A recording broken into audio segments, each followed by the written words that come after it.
yes, they rob and sold out to the merchant shelves.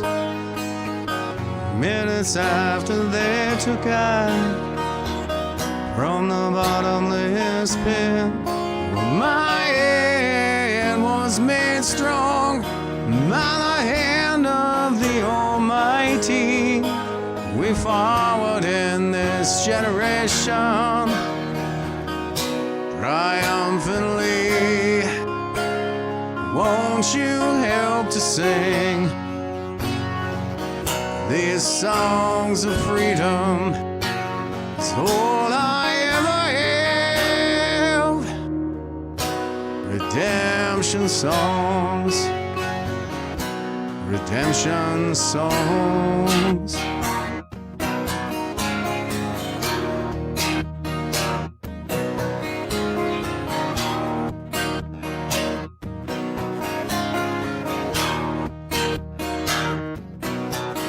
Emancipate yourselves from mental slavery. None but ourselves can free our minds. Oh, have no fear for atomic energy, 'cause none of them can stop the time. How long shall they kill our prophets while we stand aside and look? Some say it's just a part of it. Got to fulfill the book. Won't you help to sing these songs of freedom? It's all I ever have. Redemption songs, redemption songs, redemption songs.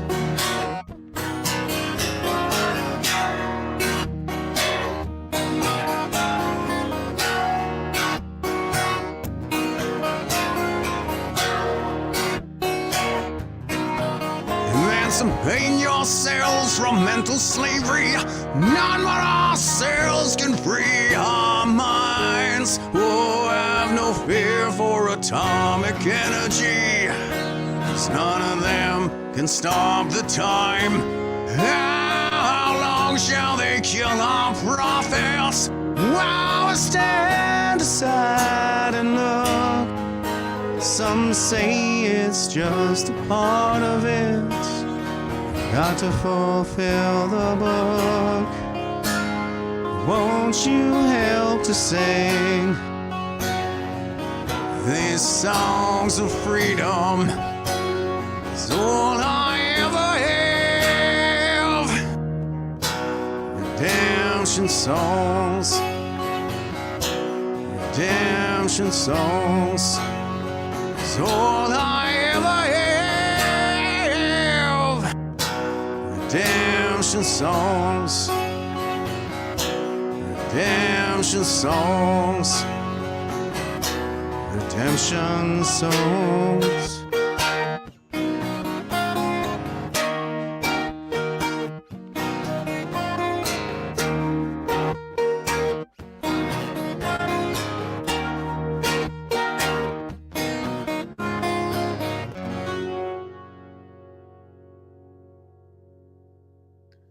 Hey, what's up, troops? Ops Sgt-Maj with Veterans for Freedom, Jeff Evely, back with you now on this first day of September 2023. September already, holy smokes!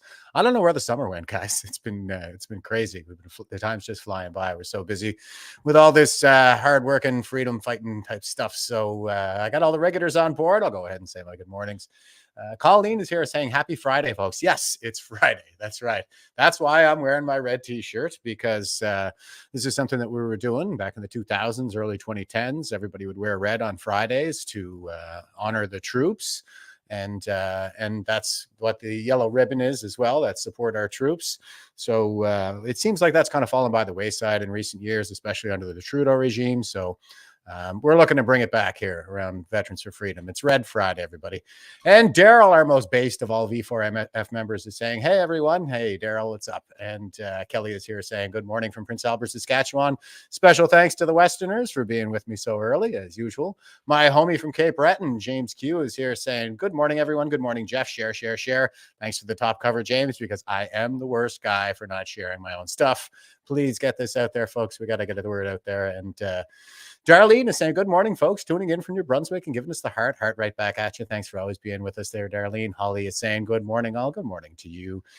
Karen is saying, good morning. Good morning, Karen. Doings over on YouTube is saying, good old Rand. Right on. I'm really looking forward to this conversation with Mr. Hillier. He's been, I think, pretty stellar, actually, throughout all of this. He's been bang on from day one. He's been calling out all of this tyranny and BS from very early on. So, yeah, I'm really looking forward to chatting with him here. James is here saying, Friday with Randy. Nicely done, Jeff. Finishing the week bigly. I love it. Donald Trump quote. He's giving us the triple slashy. Slashy's right back at you there. James and Daisy is saying, good morning from Ottawa. Yes, Chris Daisy is back in Ottawa. Awesome. And Chris and I are working hard together on another project there with the 1 Million March for Children. So everybody go follow that group on Facebook. That's going to be a really big day on 20 September. So yeah, this is a really important initiative. I think probably the most important that's going on right now. I mean, there are court battles, of course, that a lot more things probably hang on in a sense. But when it comes down to the children, folks, like, I mean, they're our most precious asset, right? And if there's one issue I think that people can unite on, it's probably on protecting children. So Papa Squirrel is here saying cheers, giving us the slashy cheers right back at you. And Metz's Slaff is here from Toronto, as always, saying good morning from Toronto. Good morning to you, brother. And Daisy is giving us the share. Yes, thanks for the top cover, guys. And Scotty says, morning, folks, from Sturgeon Falls on Terrible. Oh, commiserations, brother. No, good morning to you.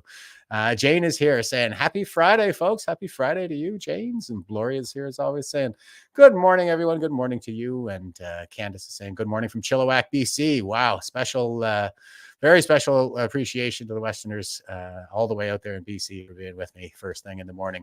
And Debbie is here saying, good morning from America, US. Awesome. I love that we have some folks from other countries joining in now. It's great. It's a really good sign. I see the audience is really starting to grow. So, and Scotian Lighting says, good morning. Randy is a national hero, the first in office to speak out against the mandates. Exactly. Susan is here is saying, as always, and saying TGIF. And all right, guys, I think that's probably good for the good mornings for now. I'll forego the rest there, but good morning to everybody in the chats, and I really appreciate the regulars for always being with me. So this is going to be a really good one. I think this is something I'm pretty excited to bring Randy in here in a second. First, we'll do our philosophy quote for the day.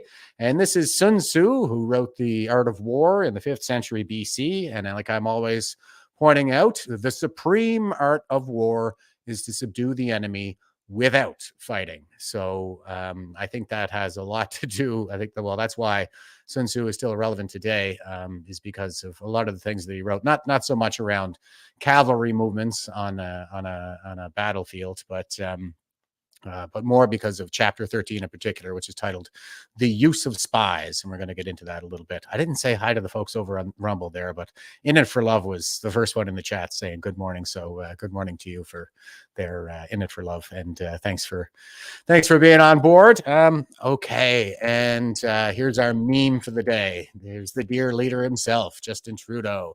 And if you're just listening, somebody's done a great Photoshop here where they've taken Kim Jong-il's haircut and stuck it on Justin Trudeau. So it's fitting, I think. And it says, Justin Trudeau prepares for a visit to North Korea. Yeah, that's doubly relevant because of the trip to India. That's a reference to that, but also because Trudeau is really the dear leader right now. And we can't have any heroes in Canadian society anymore because in a communist authoritarian regime, the only hero can be the dear leader. And here is a quick clip that I thought I'd show of Randy just to introduce him, and he'll be in here in 1 minute. But I use this in another video that I put together called The Politics of Genocide. There are 10 stages to genocide, and At the time that I made the video, we had 9 out of 10 present, as far as I was able to tell. And I think we're probably all the way to the 10th one, looking at the rates of all-cause mortality at the moment. It's a slow genocide, but this is Randy showing all the courage in the world very early in this whole situation. So here we go. Should prepare for internment camps. In September, the federal government posted a call for expressions of interest for contractors to supply, provide, and manage quarantine isolation camps throughout every province and every territory in Canada. These quarantine isolation camps, however, are not limited to people with COVID, but provide a wide latitude for many people to be detained. Surely this government is aware of the intentions to build these isolation camps from coast to coast. And my question to the Premier is, how many of these camps will be built, and how many people does this government expect to detain? Question. Government House Leader. Thank you, Mr. Speaker. Okay, I think that's probably good there. Anyway, we'll go ahead and bring Randy in. He's been waiting very patiently. Good morning to you, sir. How you doing this fine Friday? Well, it's a lovely, beautiful Friday, getting into the long weekend. And like you, I'm wearing my red, but it's just on my suspenders today. So thanks for having me on. Yeah, my pleasure. And I dig the suspenders. That's another thing that maybe we want to think about bringing back. So yeah, well done, sir. And I thought I'd just kind of let you give the 5,000-foot view, introduction there, your brief kind of resume. Just I'm sure everybody knows who you are, but just for the sake of doing my due diligence here, would you mind giving us the quick highlights? Well, I guess I would say I'm a senior citizen now, former elected representative. I was elected 4 times to the Ontario legislature for 15 years, married, husband, father, grandfather, started the No More Lockdowns organization that distributed signs like you might see in the background across the country. As well as before politics, I was a very instrumental and started the group, the Ontario Landowners Association. And our motto back then was, "This land is our land, back off government." So I've got a bit of a history of speaking my mind and defending what I believe to be truth, justice, and honesty. Well, and we really appreciate that, sir. And yeah, I mean, I admire your courage for having stood up so early in all of this and calling it out from the beginning. That's why I grabbed that clip there, because it really takes a lot of courage to get up and say something like that under the current circumstances. So, well, when everybody is too fearful to speak truthfully, and that the collective mindset is to seek consensus, even if it's a lie, it makes it difficult for many people to speak truthfully. The first time I spoke in the Ontario legislature against the lockdowns was March 26, 2020. It was evident within 2 weeks of the state of emergency that what we had done was harmful. It was causing more injury and harm than it was good. And that was even without knowing the full extent of the lies that we were being told at that time. And even giving a kernel or a full plate of that the government was being truthful in those uncertain times, what we were doing was wrong. And history has borne that out to be very much truthful, but no politician and no political party is going to admit causing harm to others for many, many decades, I fear. yeah, I tend to share that fear. I think it's going to be a few years at least before we start seeing any kind of jurisprudential reckoning, which is what I think we need right now. And I like that you focus in on the metric of harm.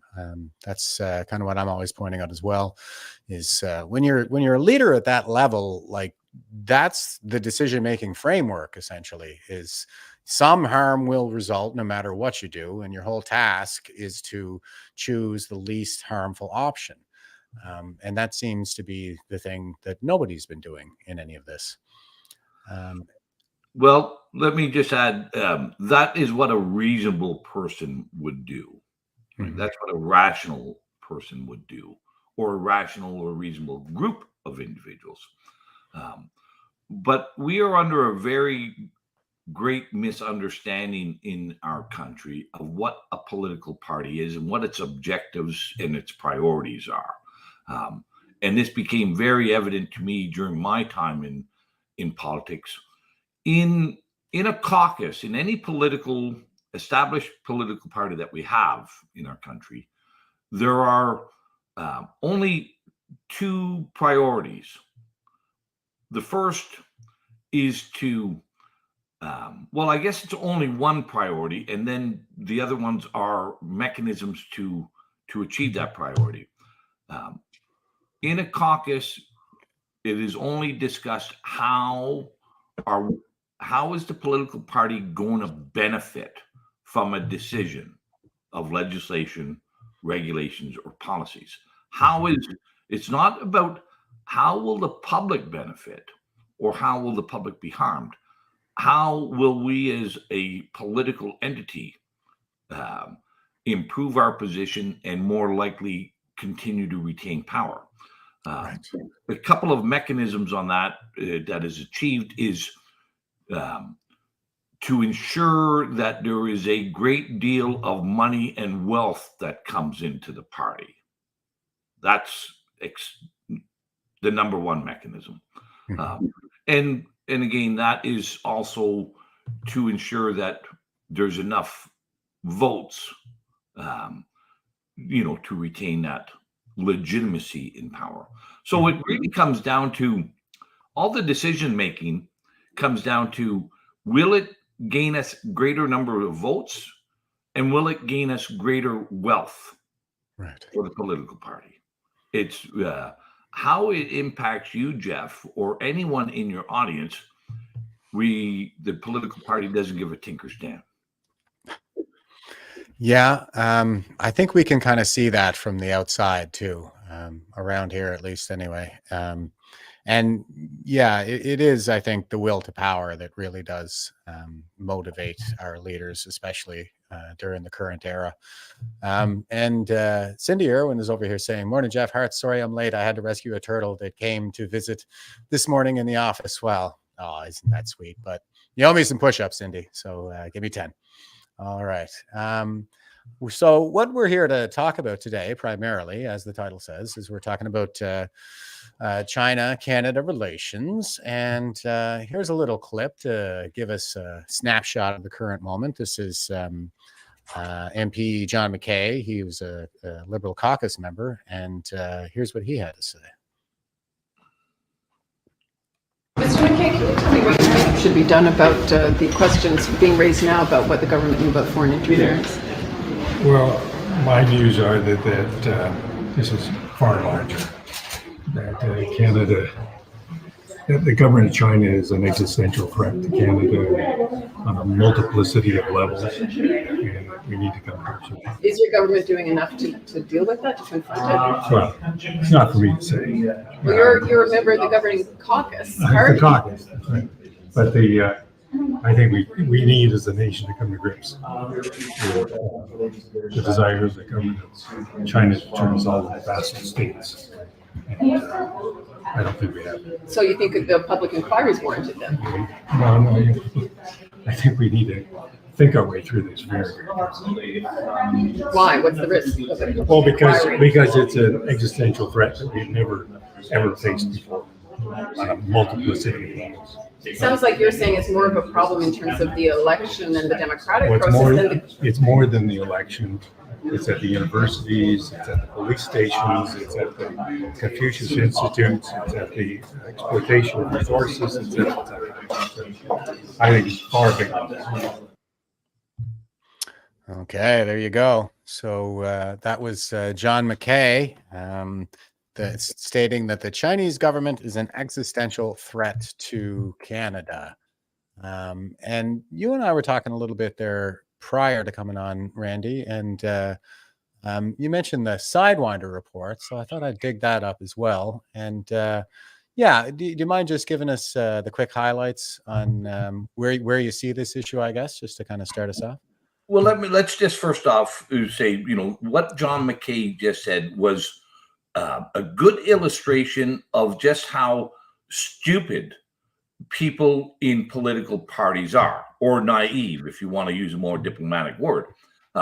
Most people in a caucus only believe and understand what they've been told or what they have read in the mainstream media.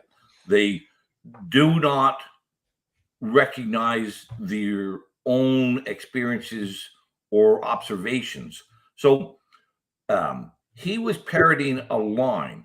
And I will say to you, Jeff, and everybody listening on this podcast, there is no such thing as China interference in our government. The relationship between the Canadian government and the both the Communist Chinese Party and China's corporate interests, and they're pretty much one and the same, is a relationship that both parties benefit from, both parties promote, and both parties continue to advance. Our government does not allow anybody to interfere with their agenda. This is a financial and to a lesser degree social or cultural relationship, but mostly a financial relationship. Project Sidewinder that you just brought up, that was done in 1997 by RCMP and CSIS. It was a joint program. The Chrétien government buried that. And never allowed it to see the light of day. However, that was a report based on many years previously of what our intelligence services were witnessing in Canada. And so, my first experience with communist Chinese involvement in Canadian politics was with the Bob Rae NDP government in Ontario, when the Chinese money encouraged Bob Rae to allow for casinos. And guess who opened the first casino? Was Chinese business interests here in Ontario. So that was a fundamental departure and shift from our values of a Canadian society. Up until that point, we had said gambling was a vice and would not be permitted. But a little bit of money, or maybe a whole lot of money, changed that value structure pretty quickly. And Project Sidewinder goes through a substantial amount of Chinese involvement in our corporate structures and our political structure. And if anybody listening wants to see just how deeply involved Canada and China are together, is look at the Canada-China Business Council, which is, and the name says it all, Canada-China Business Council. And it was started by a fellow named Paul Desmarais, the head of Power Corporation, who was also related to Jean Chrétien. But it is all the directors on it are former Liberal or conservative federal ministers. Right? They are completely intertwined, and you cannot separate politics, money, business, Canada, and China. They are one happy family making money at the expense of Canada's sovereignty, at the expense of our freedoms, at the expense of our culture and our values. And it's been going on for decades, and everyone in Ottawa and elsewhere know this. You know, the donations to the Trudeau Foundation, the multitude of donations to China-friendly politicians. There's been a couple of stories about Han Dong and Michael Chan, Vincent Key, all Canadian or Ontario politicians who have derived significant donations from the Communist Chinese Party affiliates or their businesses. So these guys didn't interfere. They were welcome. They were encouraged, and they continue to do so. Yeah, and I'm glad you bring up the example of Chrétien, because he actually went to work in China as well at some point. So it seems to be the case that as long as you show your loyalty to the regime, then you'll be looked after. And that's kind of what we see our political establishment going after is a second career following their political career. Is that pretty much what you're saying? Yeah, just about every premier in the country, every prime minister ends up in a legal firm, even those who have no background in law. A good example of that is Mike Harris here in Ontario. He went on to join Goodman's law office in Ontario, and you know, he was a golf pro before he got into politics, but it becomes a way and means to facilitate the corruption. And I would say it's not so much the loyalty, Jeff, is the loyalty to corruption and the loyalty to money. That's where the loyalty is. It's not to any particular ideology or regime. The loyalty is to enrichment and corruption.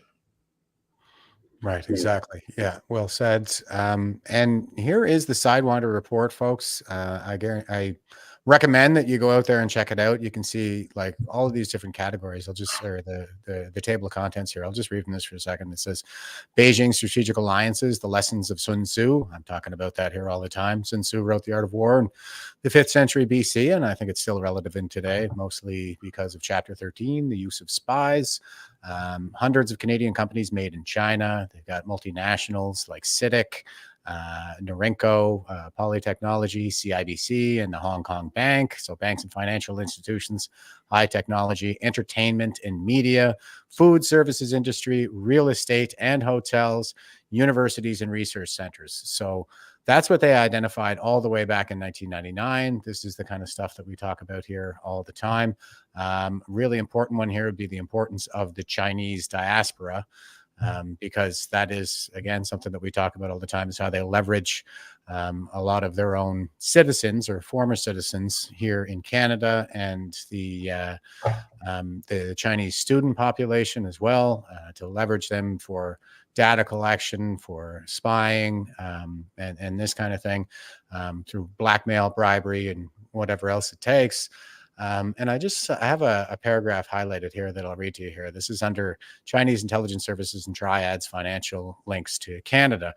Since the mid-1980s, a substantial immigration flow from Hong Kong has taken place, and Canadian authorities were first alerted when a significant presence of Chinese organized crime elements among this group was detected. Many came through the quote-unquote entrepreneur and investor, close quote, immigration program. And some of these criminals even have succeeded to obtain their Canadian citizenship. Although not all immigrants in these categories are suspected, two particular groups of individuals raise concerns. Two other groups have also taken advantage of the entrepreneur and investor categories to immigrate and to invest in Canada. First, a certain number of very rich Hong Kong Chinese business people, tycoons, who are known to have been cooperating with the Chinese government for years. Then a group composed of associates and relatives of China's leadership and the Chinese intelligence service. Intelligence reveals that certain individuals of these three groups have been working for over 15 years in concert with the Chinese government and some of their, quote, financial ventures, close quote, in Canada to serve and conceal criminal or intelligence activities. So they're saying that that was going on for 15 years. And that was in 1999. So it seems to be the case that, well, I think it has been the agenda of the Chinese Communist Party to supplant the United States as the world's dominant economic and military power, basically since its inception, all the way back in 1949. So, and yeah, this has been going on that long. And what does that look like today? Well, that's a very good illustration of what Canada is today. A relationship between corruption, in the Chinese case, triads, corporate interests, intelligence services, or government, and they're all working together. And we have to wake up in Canada and recognize that is how Canada works as well, right? There, and if it's better to view political parties as unlike organized crime. Political parties run the protection rackets. They are the same as, the only difference between them and the mafia is these are lawfully recognized organized crime syndicates, right? They run protection rackets for their preferred industries, their preferred donors, their preferred outcomes, and I've seen it very much like some of the biggest donors into the Ontario political system was the organized crime that run the casinos, both the Russians and the Chinese, as well as our homegrown ones as well. It is a nasty, nasty little place, and most people in politics don't even understand just how corrupt it is, because you really have to peel back the layers of the onion to see just how stinky it is in politics. But there again, Sidewinder goes back, 15, to 1985. Information and evidence from 1985. The report itself was in 1999, and Justin Trudeau comes out in 2023 or 2022, and thinks it, and portrays it, well, this is new and unique.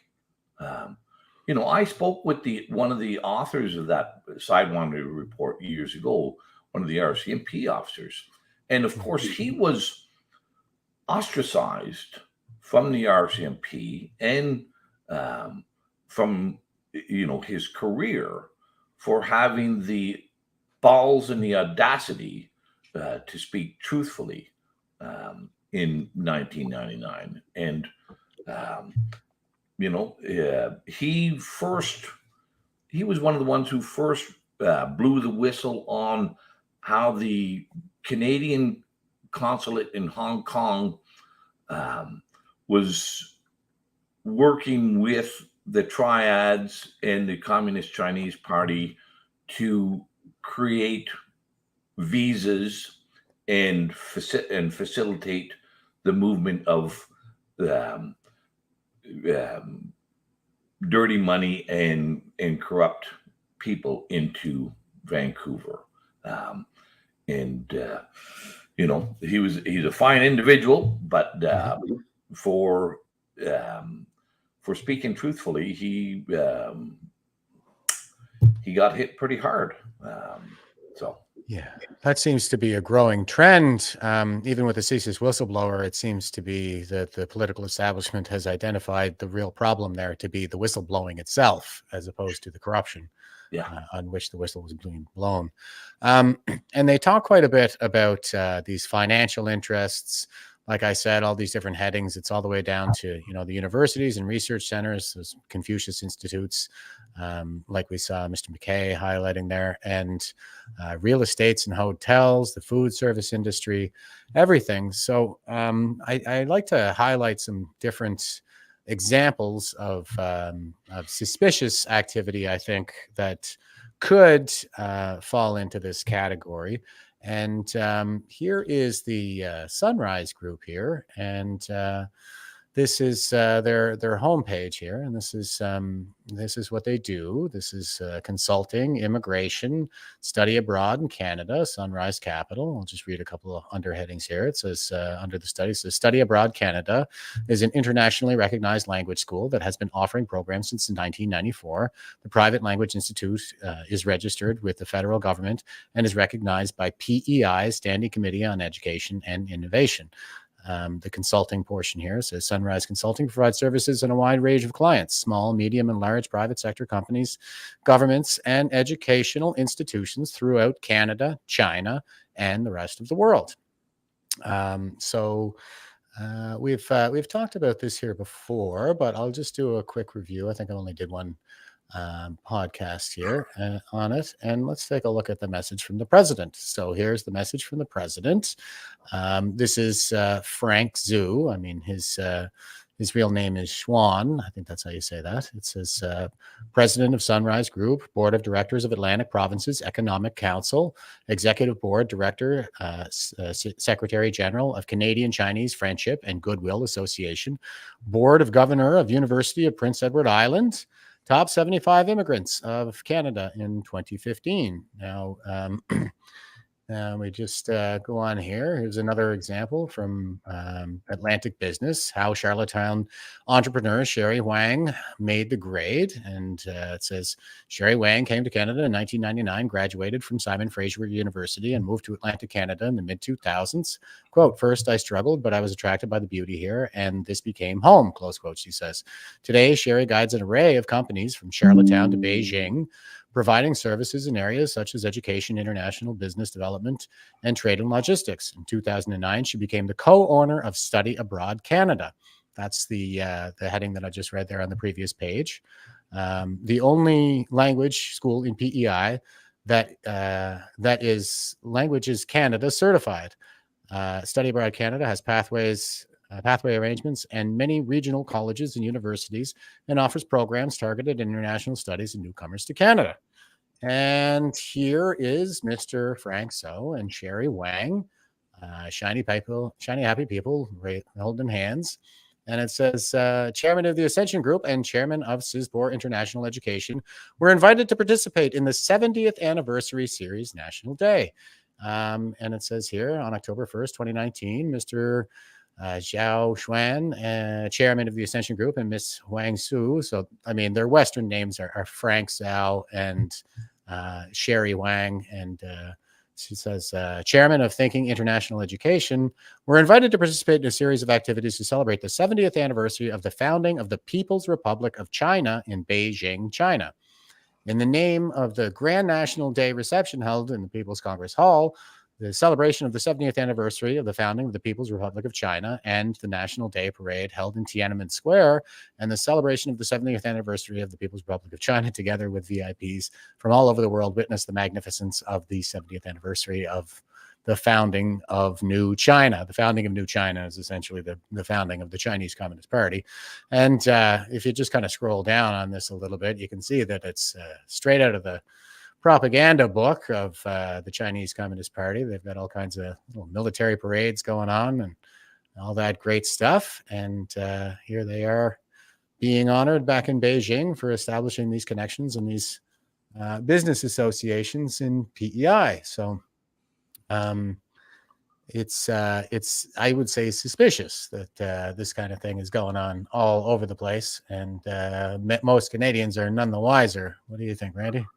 Well, I'm going to recall a little story of a personal experience, but I just want to add in, you know, uh, a lot of people will have forgotten about the two Chinese scientists at the Winnipeg Biosecurity Lab, level 4 in Winnipeg, that um, that have disappeared, that were under some um, criminal investigation, but somehow they managed to escape Canada without um, any penalties or whatnot, and also the length at which Justin Trudeau and the government went to prevent Parliament from investigating that. Well, that's um, you know that's an important element. Just it's in every one of our institutions, whether it's the biosecurity lab or whether it's Simon Fraser University or the Atlantic Council or go on and on, or public health or whatever. So, but that little clip that you showed reminded me of one of my first interactions. It was in 2009. We had a caucus meeting. I was in the Progressive Conservative Caucus here in Ontario, and the one of the individuals informed us, or I guess the Speaker of the House informed us that in the coming week would be a flag raising ceremony and recognition of the 50th anniversary of the Communist Chinese Party in China. And that caucus was expected to go out on the lawn of the Ontario legislature with all the other parties and show our devotion and our friendship to the 50th anniversary of Mao Zedong's rise to power in China. Right. Yep. And I was furious. And I stood up and I said, what the hell are we talking about? Here is a country that has subjugated Tibet, overrun Tibet. There is growing and real credible evidence of organ harvesting from Falun Gong and political prisoners. There is significant evidence of oppression against the Muslim Uyghur minority. How could we possibly, as defenders of freedom, democracy, and justice, go out and applaud these actions? And of course, it wasn't the first time I lost a battle in caucus. Most of the caucus members, again, were not even. They may have been superficially aware of what the Communist Chinese Party actually did, but we, as a party, gained a lot of donations from the Chinese community as well. And let me be certain. Let me make not every. There's a great many people of Chinese origins who have come to Canada for freedom, for justice, for Absolutely. the overwhelming majority of them. However, there are those that have not come for those reasons as well. But that was just a little my first interaction with why is the political party that I believe to be most closely aligned with my values out there applauding and commemorating a regime that is engaged in atrocities against others. But they did it. Right. So yeah.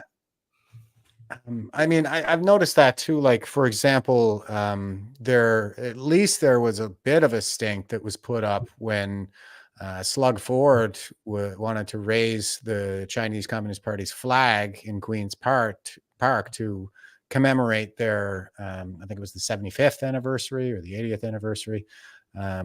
And yeah, there was a little bit of a backlash over that, but it really, I think, speaks to the mindset of the political establishment right now with respect to China.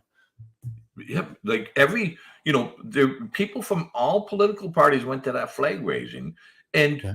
and they all wanted to have their pictures taken with the Chinese consulate and use that as a means to show people in the Chinese community just how friendly and how open they were to doing business with the communist Chinese.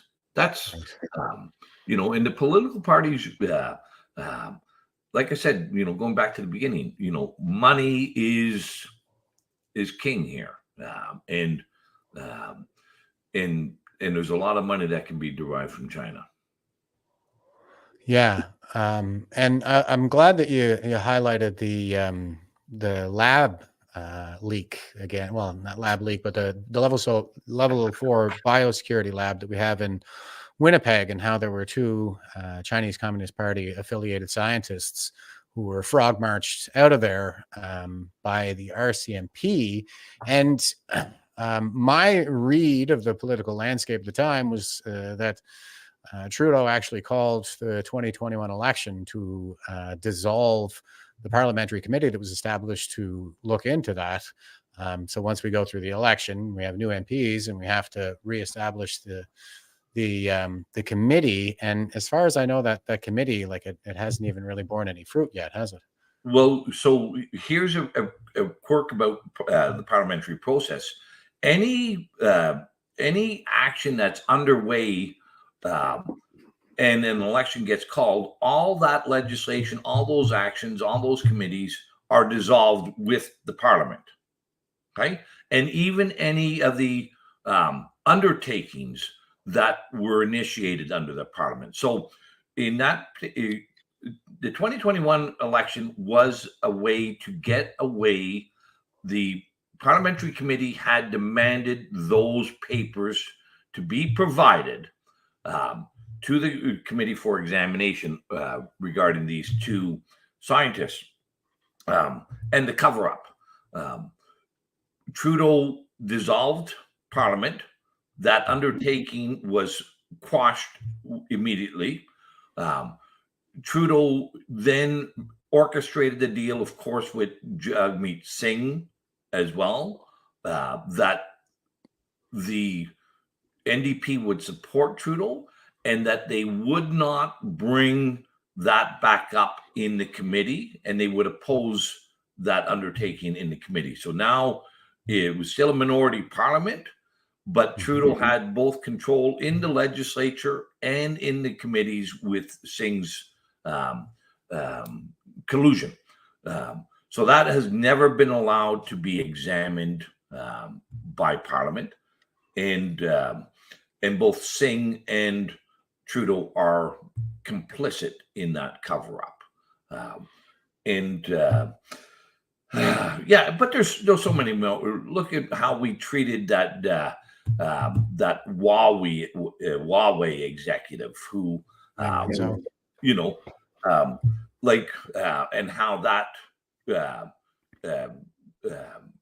played out, and the involvement with the two Michaels, the two Canadians in China who were held and detained for a number of years, and Han Dong and a few other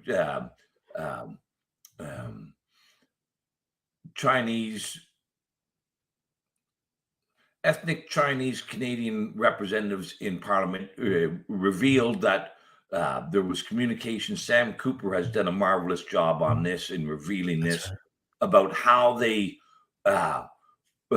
went along and encouraged the Chinese government to keep the two Michaels detained until the election, so that the Liberals could then come out looking in a better light. But they were, again, colluding with the communist Chinese to detain two Canadians for a number of years under not so great conditions.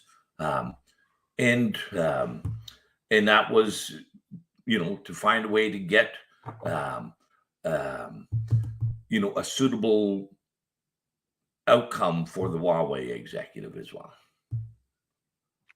Yeah, I agree that that is essentially what I see going on there as well. And it was really noteworthy to see the two Michaels show up in the parliament and get up for the standing ovation like Christia Freakland wanted them to there. And when they stood up, they had Chinese women with them. Each one of them was being escorted by an ethnically Chinese woman. And the question in everybody's mind around that time was, who are these women? Because they're not the two Michaels' wives. So are they under escort from the Chinese Communist Party, or what do you see going on there? Well, you can be certain both of them have been either co-opted or compromised with the exchange for their freedom in Canada. There was it didn't come without strings attached. And, it disheartens me greatly to see Canadians being used as such pawns and puppets by our political system. But, the only way a person can be a pawn or a puppet is if they allow themselves to be. And like,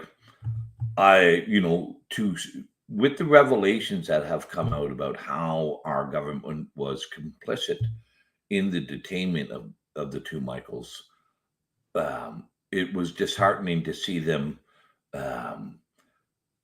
be used in that way and allow themselves to be used in that fashion by the Liberal government. But who knows what the deal is behind the scenes.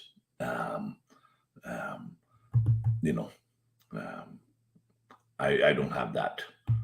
Right. Well, none of us do.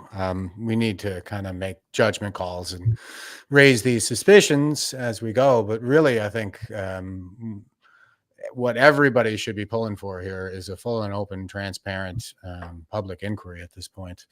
And it's really hard to do given how smitten the political establishment is with the Chinese Communist Party. So, like, how do you see us being successful in that regard? Well, I'd like to just maybe add to that or nuance it. It is, the Communist Chinese Party is just one facet of the corrupt relationship with our government. And by no means are they I don't even know if they're the most significant partner in the corruption in Canadian politics.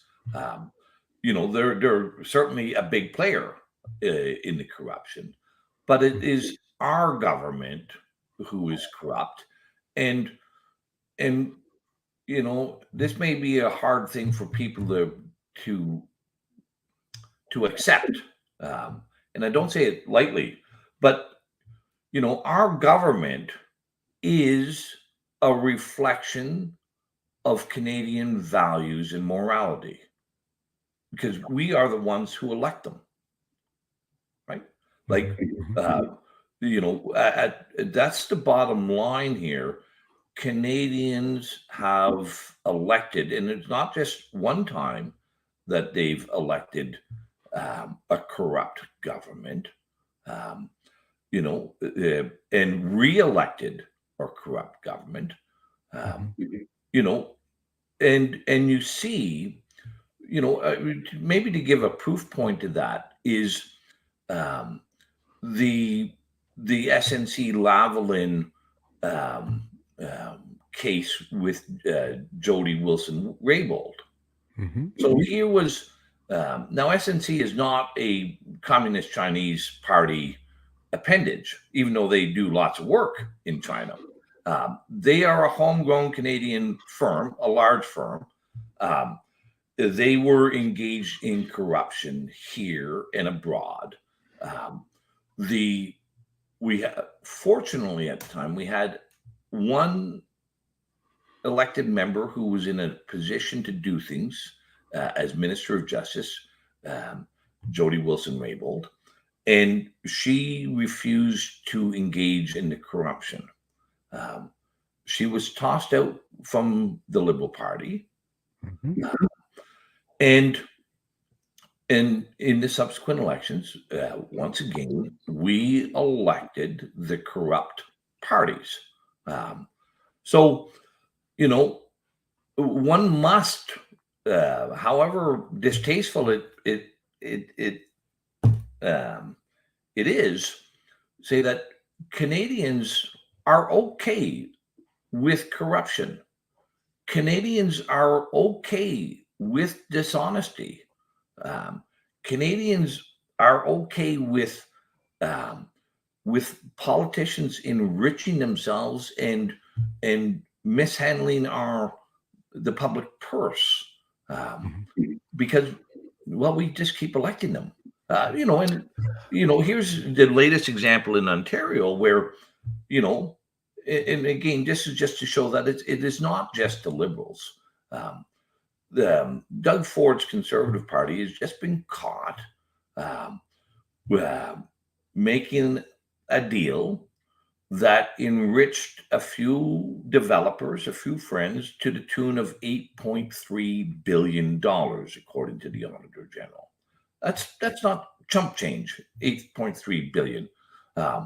One of them is, again, another Chinese developer, the developer on, but it's not just Chinese. There's other people have been named in that one as well. But we keep electing parties that we know have a historical track record of dishonesty and corruption, and we keep doing it. Yeah, we're getting a few questions around the same subject here in the chats. Cora was just asking, "Are we sure we have elected them?" No, I'm not. So there is the issue, as John McKay was questioned about there too, around election interference in Canada. And we know that Trudeau's Papineau riding received an awful lot of money from people with Chinese names out in Vancouver for some reason. So is it fair to say that there's some question around that, or what's your read of the situation with the election interference? So again, when a politician solicits funds from someone, that's not interference. That's an embrace. That's a relationship, right? But at the present time, okay, and this is important because in Canada, in our federal elections, we do not use Dominion voting machines. Okay. Right. Now, there are some elements of how the election system can be distorted a little bit, but generally speaking, up until now, federal elections anyway, have some integrity in them. So, we do have the not so good mail-in ballots, and we have some things that are not, that don't have as much integrity in them. But generally speaking, I think I can say with certainty and absolute confidence that, the election results are a reflection of Canadian society. Yeah, I tend to agree that Elections Canada is probably more secure than the elections down in the US, for example, especially with the mass mail-in voting during the 2020 election. And of course, they're ramping the COVID hype up again because we got an election coming up in 2024 in the United States.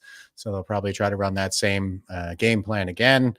But in Canada, with Elections Canada, it's paper ballots. It's counted by hand. The Dominion voting machines are used in some of the elections for party leadership, like when Blandrew Scheer was elected over Maxime Bernier in a margin of 51-49, and then they shredded all the ballots before anybody could do a recount, for example. So And same with our Raise- municipal elections, and same with some of our provincial elections. But so far, the federal election still maintains a high degree of credibility. Mhm. And, and yeah, there's all kinds of skullduggery and corruption in the leadership races and in the nomination races. But the full general election, we don't have the drop boxes. We don't have now. How long that will be able to maintain a credible electoral process, I'm not certain. Right. Yeah, because we're sure they're going to go after us. We can probably count on that. And I was just showing a report there. This is called "The Party Speaks for You: Foreign Interference in the Chinese Communist Party's United Front System." Because I think you were alluding to the fact that it's difficult to tell how much of it is directly connected to the Chinese Communist Party and how much of it is more like their proxy organizations. And United Front is probably the most significant of all their proxies. And this is a really good report. Here, I'll just read a few of the headings here. It says United Front work, a Xi family business. A lot of this is nepotism, gangsterism.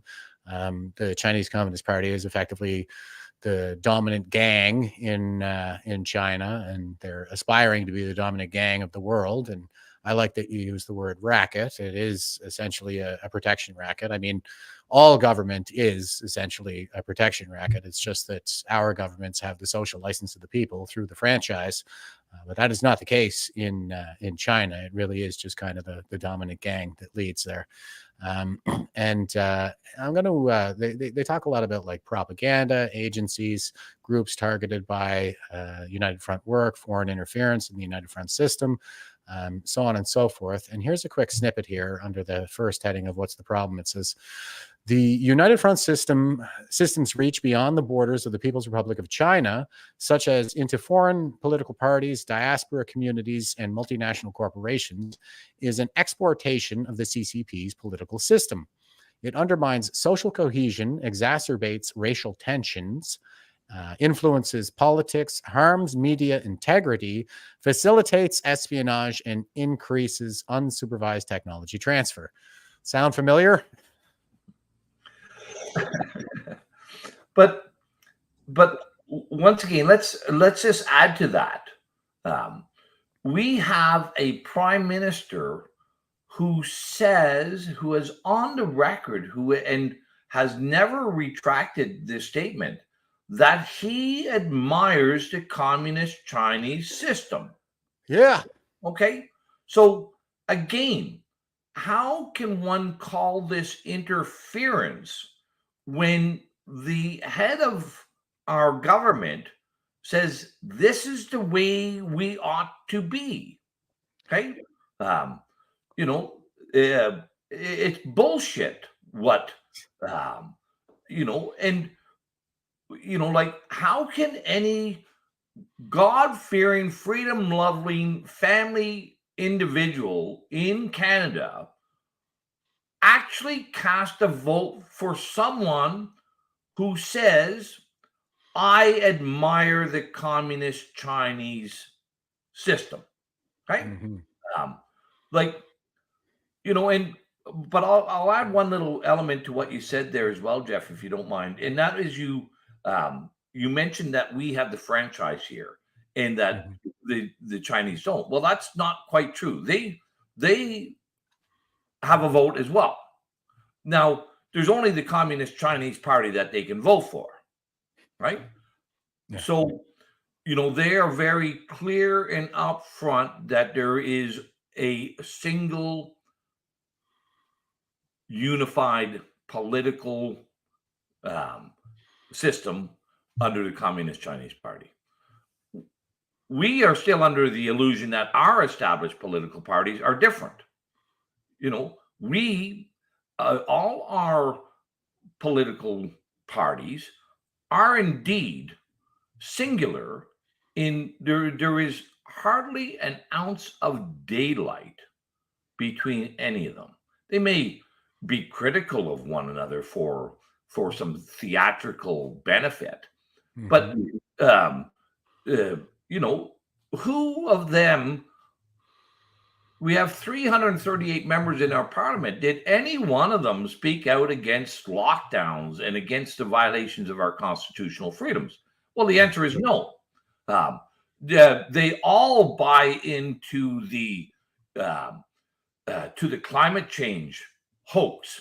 They all buy into the globalist agenda. They all buy into abortion, made, like any of the substantive policies. They are singular in their advancement.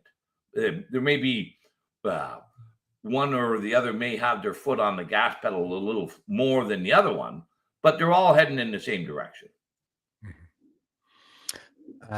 Yeah, and Lori is, and I agree. I mean, like, I think that both or all the political parties serve the same establishment essentially, and what we have right now is not really political leadership so much as it is more like a kabuki theater, where the people we see on the stage are really just the marionettes, and it's the shadowy figures in the background that are really controlling them.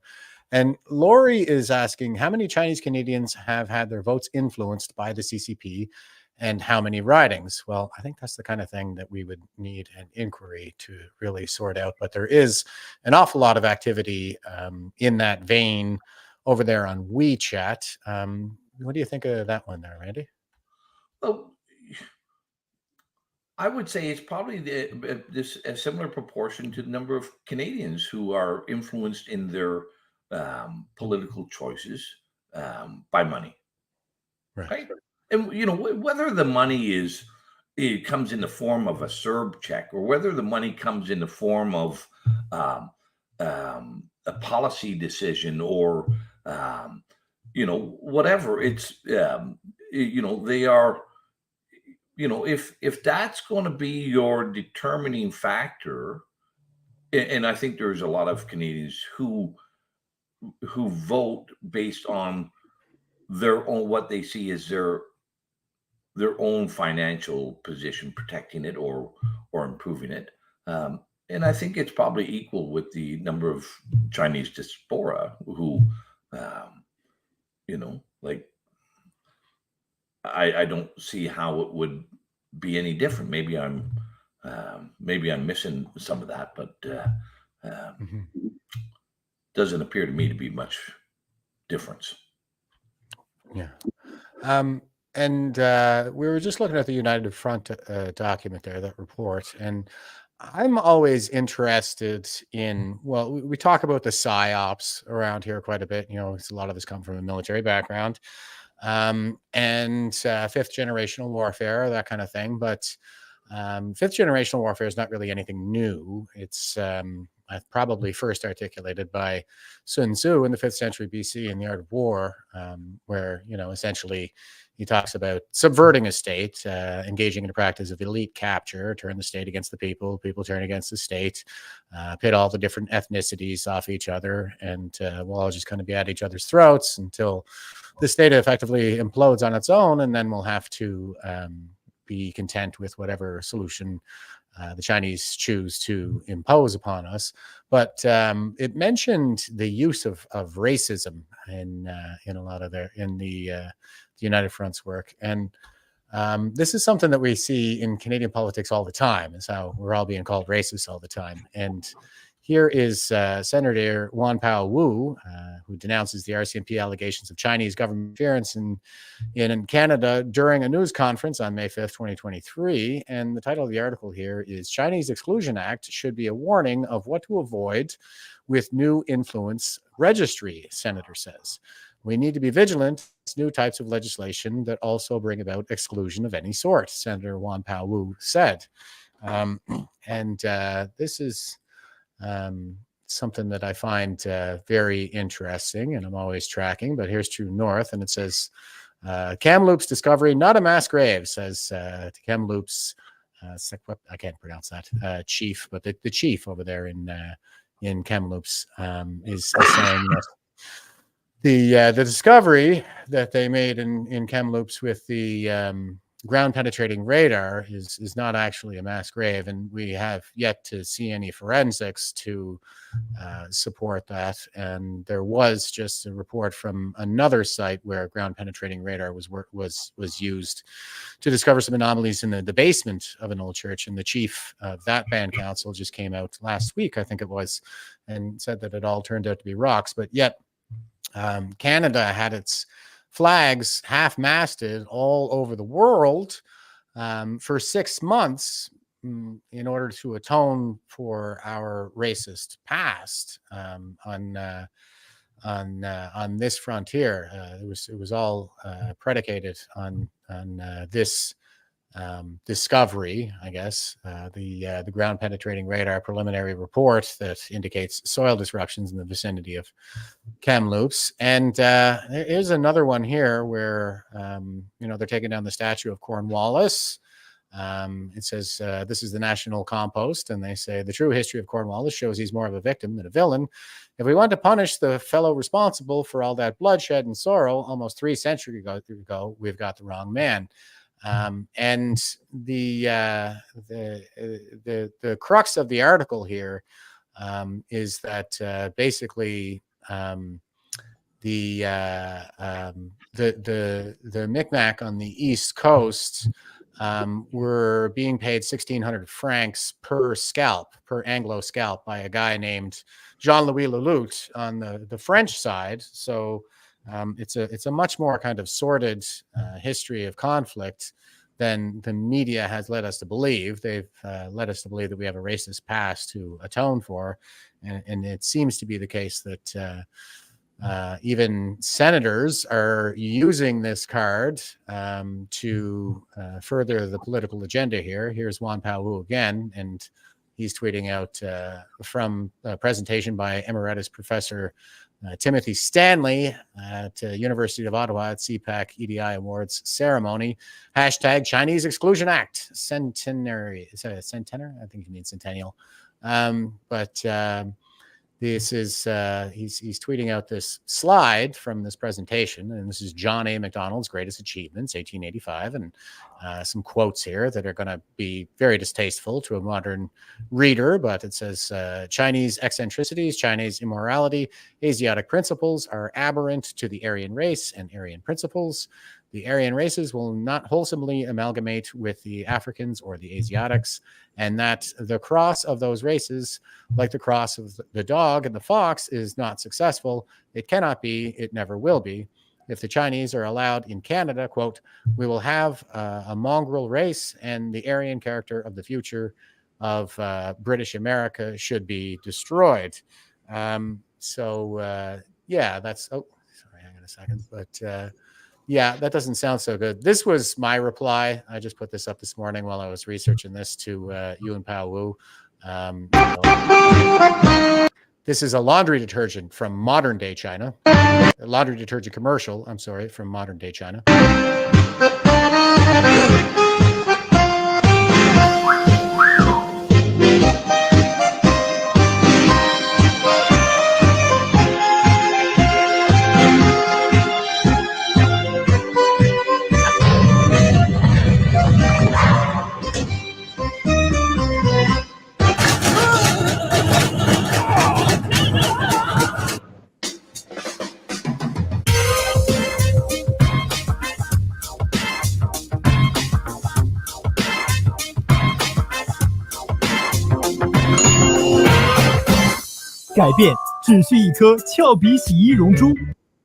And that's supposed to make you want to buy that detergent. Okay, so if you're just listening, that was an ethnically Chinese woman putting a black man into a washing machine so that he would come out Chinese. So that is some chef's kiss.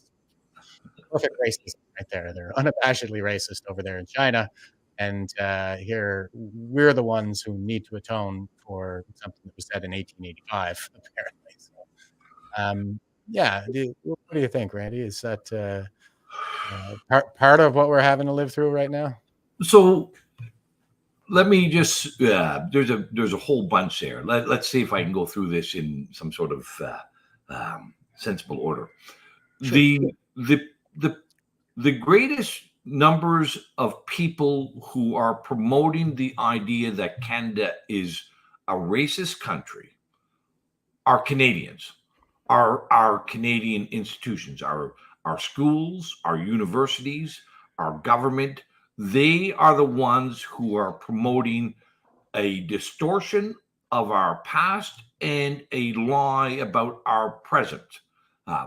They are the ones. It is the mayors, the school boards, that are removing the statues and busts of Queen Victoria, and who have got them blockaded and barricaded or taken down, of John A. Macdonald, or Ryerson, or whoever we might look at, that's on us, right? And I'll add this into the discussion as well, Jeff, because I think it's important. We have now seen, through the release of the emails by the Twitter files, the level of censorship, suppression, and the promotion of falsehoods on social media platforms were in large part orchestrated by the U.S. military and law enforcement establishment. That's a fact now, right? Like, there's no the Project Verity undertaken with the CIA and national security apparatus, domestic Department of Homeland Security, and Stanford University, where they purposely and willfully coerced and threatened social media platforms to deplatform anyone who spoke against the narrative. And Jeff, I'm sure you're aware of this. Our own Canadian military took part in that as well. That's been well publicized about how their PSYOPs department was utilized during COVID as well. So, and again, that's not to diminish the Chinese involvement, but when you look at things with the evidence that's now available, we are the ones who are our institutions are in effect shaming Canadians to be Canadian. Okay, like it wasn't just an error that we flew our flag at half-mast for the better part of a year, actually, Jeff. It was to tell Canadians that we should be ashamed of who we are, that we should be ashamed of our past. And I will say this, since under British rule first, after the 7 Years' War, when England defeated France and took over what was called New France or then British North America, we had never engaged in a single war with our native population. Never. Right? That's our history. Every Indian tribe or indigenous tribe, or however you want to, whatever vocabulary you want to use, entered into a treaty. Yeah. Right? Now you can argue about the merits of those treaties, but they were all done without violence, without wars, without conflict, and we established and our native populations fought with the British administration during the War of 1812. They fought with the British administration in the American War of Independence. So it was generally a very beneficial and harmonious relationship. Was it perfect? Absolutely not. Nothing is. But we are now being led to believe that we were practicing genocide and telling complete falsehoods about these mass graves, and that don't exist. That, I could get into this in much more detail because I have read all the treaties that the Canadian, Ontario, or previous British administration entered into with our Native populations in Ontario. And it tells a very, very different story than what our history teachers in our schools are now telling. We are purposely, and that's part of the political tribe, and I often use the term that political parties are very tribal. Yes. They intend to cause division with the population. That is, they get their tribe riled up and motivated, and to hate the other tribe rather than having a conversation, rather having a discussion. And they are using the institutions of our state to do that, as we've seen with the suppression and deplatforming on social media orchestrated by our universities, our military, our law enforcement establishments, and intelligence services. Yeah, and I guess so. My take on that, and I do understand what you're saying, that it is us Canadians who are ultimately responsible. But as it said in the Sidewinder report, they've been at this since at least 1985, and a big part of the strategy has been to infiltrate the university, not just the university, all the institutions really, but the university is key in all of this. And so it seems to be the case that perhaps we're reaping what they've sown at this moment in our history with, 2 generations of university educated Canadians moving into the institution, having been miseducated in this doctrine of Canadian racism and colonialism and this kind of thing. And they essentially turn our elites against us. And that is one way in which they capture the elite class is ideologically through this ideological indoctrination that's taking place in the universities where education should exist. What are your thoughts on that? Well, that's all true, but we continue to support it. We continue to send our kids and our grandchildren to university, and we continue to support the public education system with their trans agenda and purposely confusing and exploiting our children and causing harm to them. Well, as long as we're going to continue to support corrupt institutions, we cannot expect honest and good institutions. Now, listen, that's one of the blessings. There's not many blessings of COVID, but one of the blessings has been that a far greater number of Canadians have now realized that Canada is not what we think it is, right? That something happened along the way, and are now inquiring and seeking and understanding their own observations rather than just the government narrative. But until, we have to somehow find it within ourselves to reject the evil that has become, part of the furniture in Canada. Our institutions.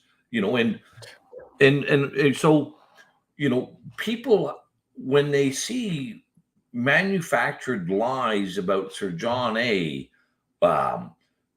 people have to speak out and say, no, that's wrong. When they see their children being indoctrinated into a trans ideology, they have to speak up and say, no, that's wrong, and we're not going to accept that. When they see our government involved in corruption and bribery, and whether it's with the Canada-China Business Council or whether it's SNC-Lavalin, we have to say, no, that's not acceptable. And we have to not just vote for another corrupt party. We have to make the change, right?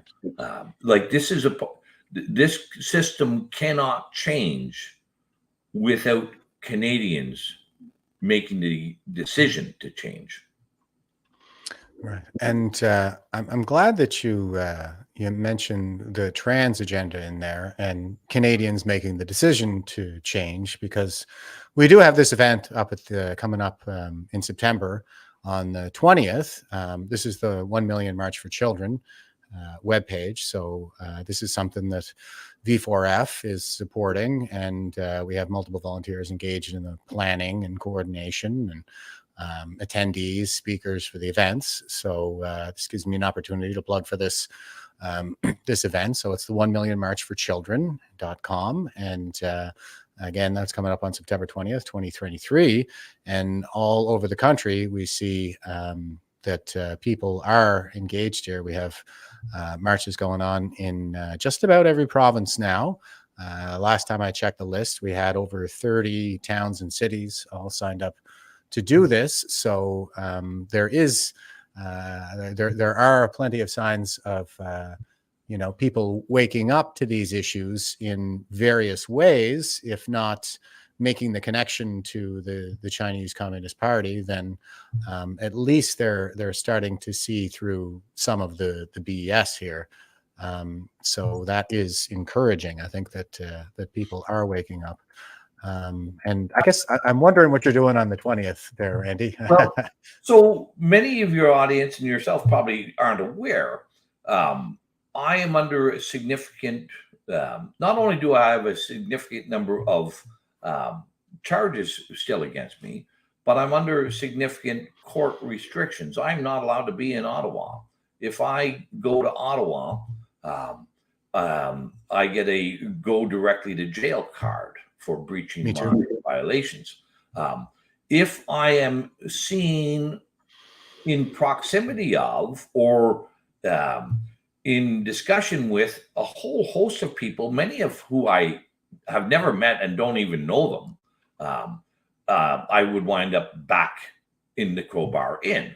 I am not allowed to speak on social media regarding the convoy. I am not allowed to speak on mass. I'm not allowed to speak on jabs.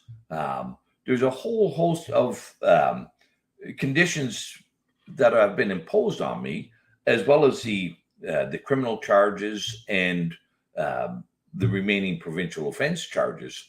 So, I have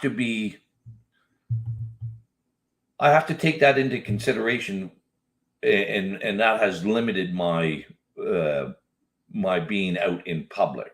I can't speak very well or reach many people if I'm back in the Crowbar Inn. Yeah, exactly. And I was just saying as well, I'm not allowed in Ottawa either, because I was one of the veterans at the monument during the Trucker Convoy, and I was arrested there.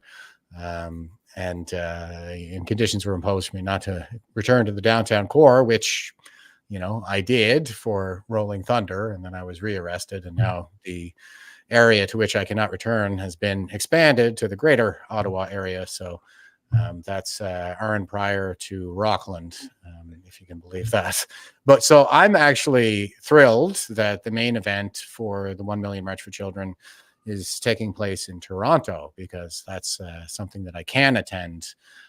So I'm really looking forward to that. Yeah, no, I think these are it's wonderful that now Canadians are waking up to the attack on.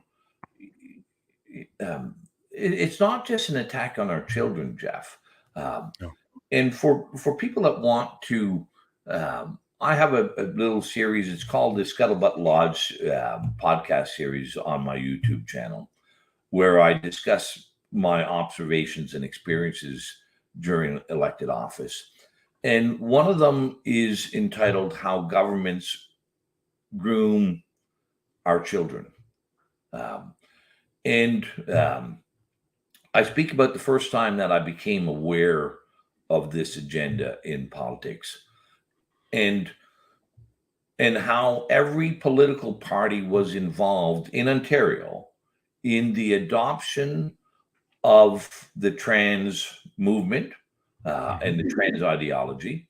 And it was first initiated in 1995 that I'm aware of by Kathleen Wynne, who went on to become the Premier of Ontario, Olivia Chow, who is now the Mayor of Toronto, but at the time was a Toronto School Board trustee, and it was also an NDP member of the federal government, and how it was adopted by the Mike Harris government, the ultra-conservative Mike Harris government in Ontario. And this policy, it was called the anti-heterosexual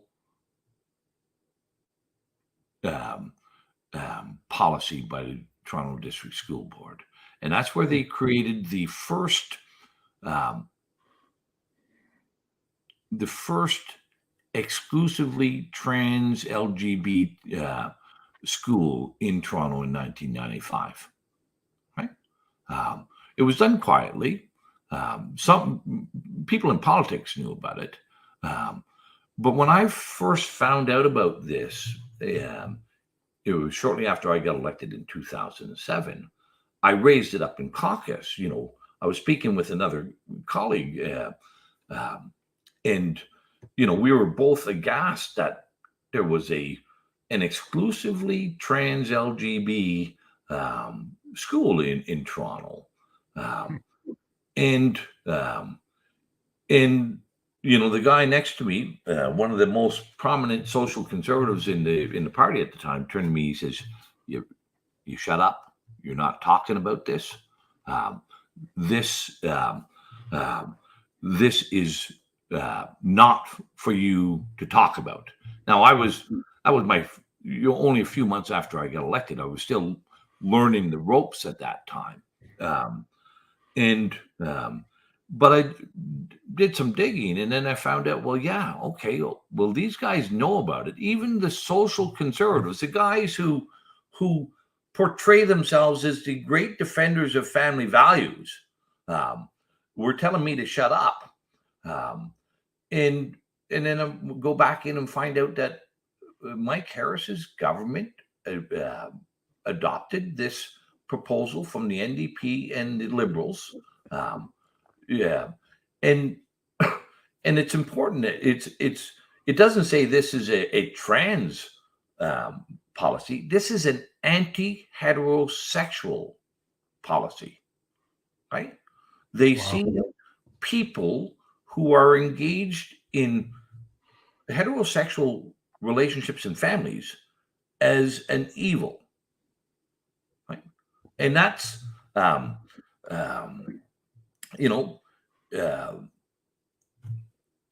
I get it. It took me a long time to find that stuff and find out who was involved and whatnot. And it's, the people who are promoting this agenda all talk about bullying and stopping bullying and whatnot. It's all a lie. It's all a narrative to disguise what they're actually doing. So I'm wonderful that a number of people have realized this. I hope we get more than 1 million Canadians out. Just in Toronto would be nice, but we need, like, this is an attack on the very, our country cannot exist if we see families as evil. Whatever weakens the West is true. That seems to be the guiding mantra for the PSYOP that I think is being inflicted on Canadians. I think what you're describing there is part of the Marxist mass line attack. This is something that was written on extensively by the people participating in the Frankfurt School back in the day.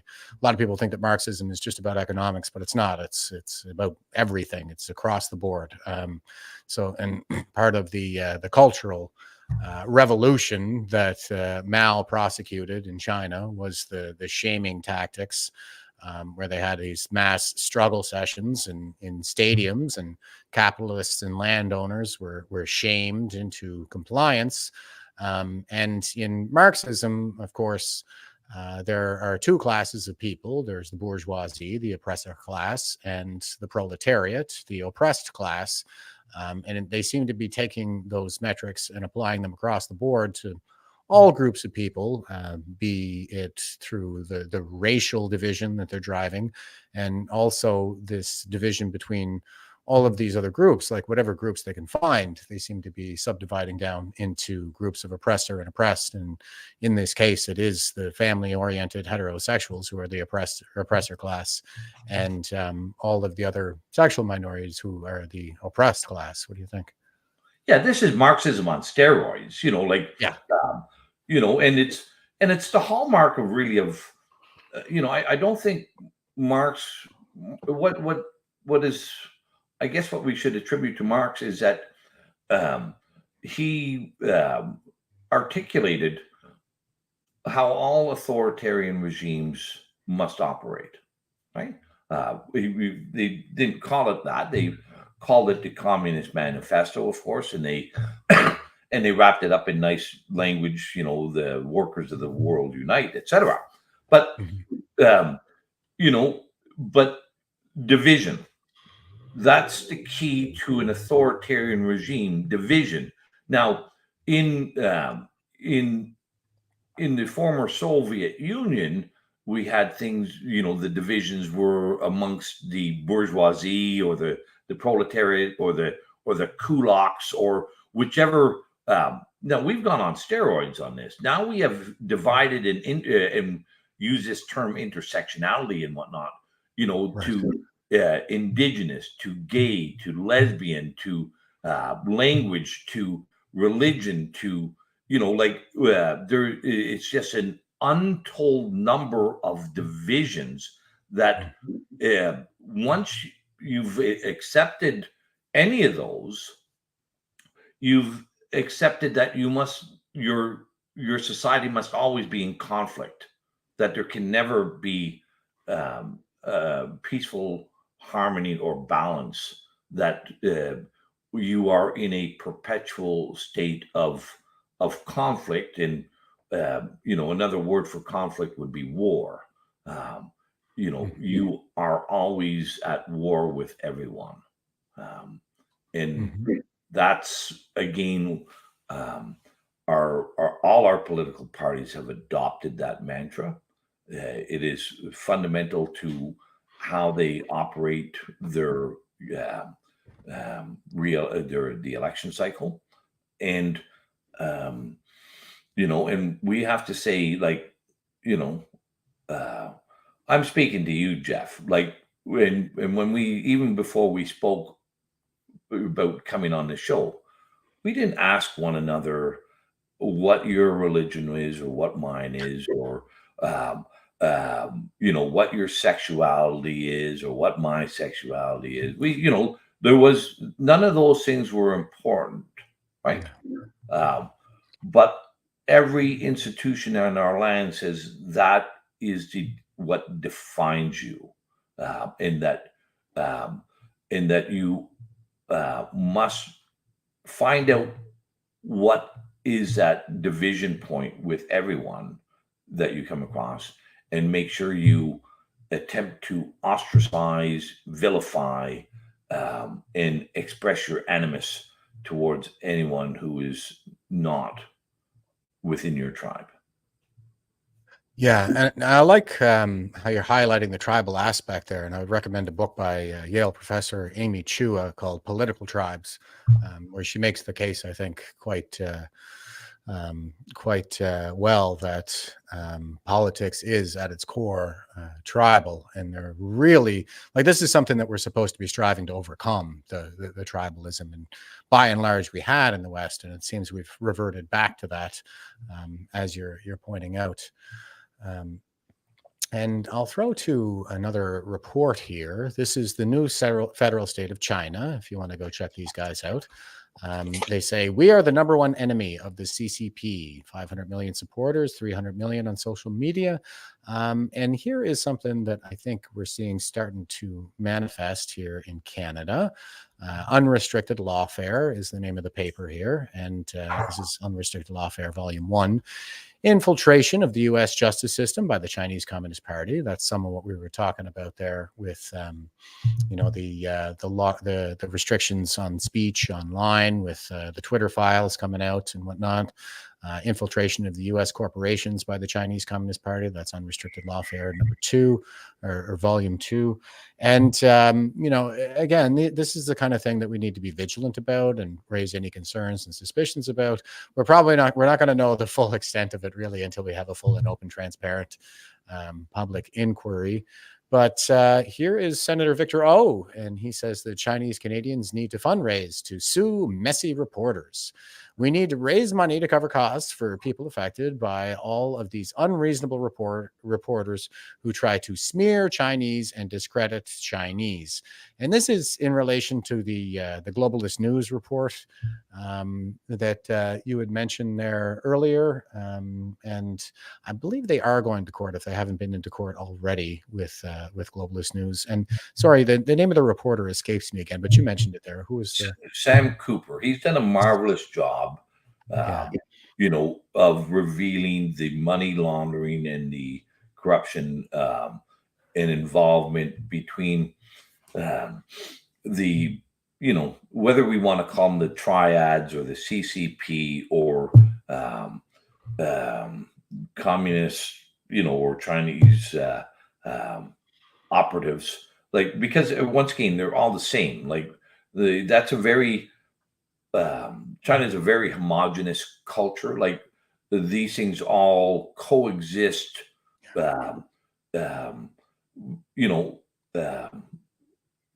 all have none of them are enemies to one another. They just all have their own particular turf that they operate in. And that's why, like, whether it be fentanyl or whether it be industrial sabotage, they all have their own particular turfs, but they all work together. And that's whether it's securing natural resource leases in our oil sands, or forestry, or our casinos and money laundering and real estate. Like, state-owned enterprises, triads, and the Communist Chinese Party are all one and the same. Yeah, I find that I agree. The more I learn about this, and the more I understand, the more we can see that, like I say, the Chinese Communist Party is essentially the dominant gang in China, and everybody else just kind of toes the line, be it United Front or various other proxies, the corporations for that matter. This kind of lawfare, we can see even the Toronto Red Star is writing about this. Senator Victor O says Chinese Canadians need to fundraise to sue messy reporters. And this is Senator Victor O and Yan Pao Wu. I showed him there just a minute ago, calling us all racist, and we need to atone for our racist past. Here is Yan Pao Wu again, and he says, this is a good example of how laws that are already in place to deal with foreign interference. We should look at the criminal code to address allegations of spying, harassment, intimidation, rather than a hashtag foreign influence registry. And it's foreign influence registry. Like, it's not the Chinese influence registry, it's the foreign influence registry that people are calling for. And of course, concerns over the Chinese Communist Party's interference in our systems is the main driving factor in this. But this is something that other countries have had for a very long time, including the United States. So they're already. Let me add one element to that about the lawfare. Both Canada and the United States and most Western countries have adopted that doctrine as well. Like it's not. And again, we ought not to be surprised at this. When our own prime minister says he admires that system, let's not be surprised that he might want to replicate that system as well. Lawfare is underway with Donald Trump in the United States. Lawfare is underway with the January 6th in the United States. Lawfare is underway in Canada, in Coutts, Alberta. Lawfare is underway in Ottawa, right? The National Post just did a story on this this week, about how 6 of the 7, as far as the evidence that they have and that they publish, 6 of our 9 Supreme Court judges have been attending and donating to the Liberal Party of Canada, right? Attending fundraisers and donating to the Liberal Party of Canada, right? The Supreme Court is supposed to be our final check and balance on the authorities of government and the defender of our rights and freedoms, but they have all been. I don't think I would be wrong in saying that they have all been co-opted and compromised as well. That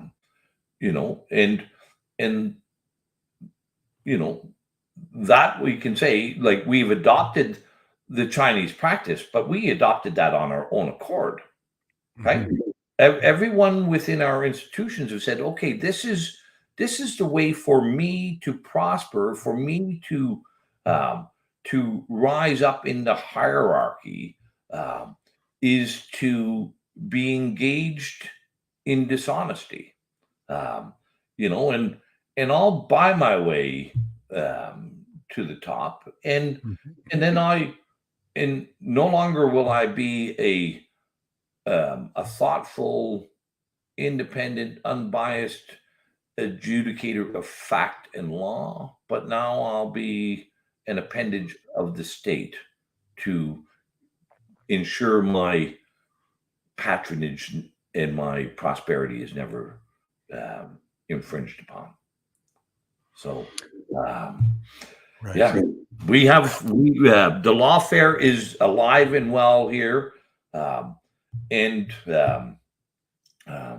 we've seen that, in the last 3.5 years. Amazingly enough, every COVID case that has been looked at through the constitutional lens or through the charter lens so far has either accepted or have come out with this. Generally, they've come out with this determination: yes, our Charter of Rights and Freedoms were violated, but it was justified. Taking judicial notice and the like.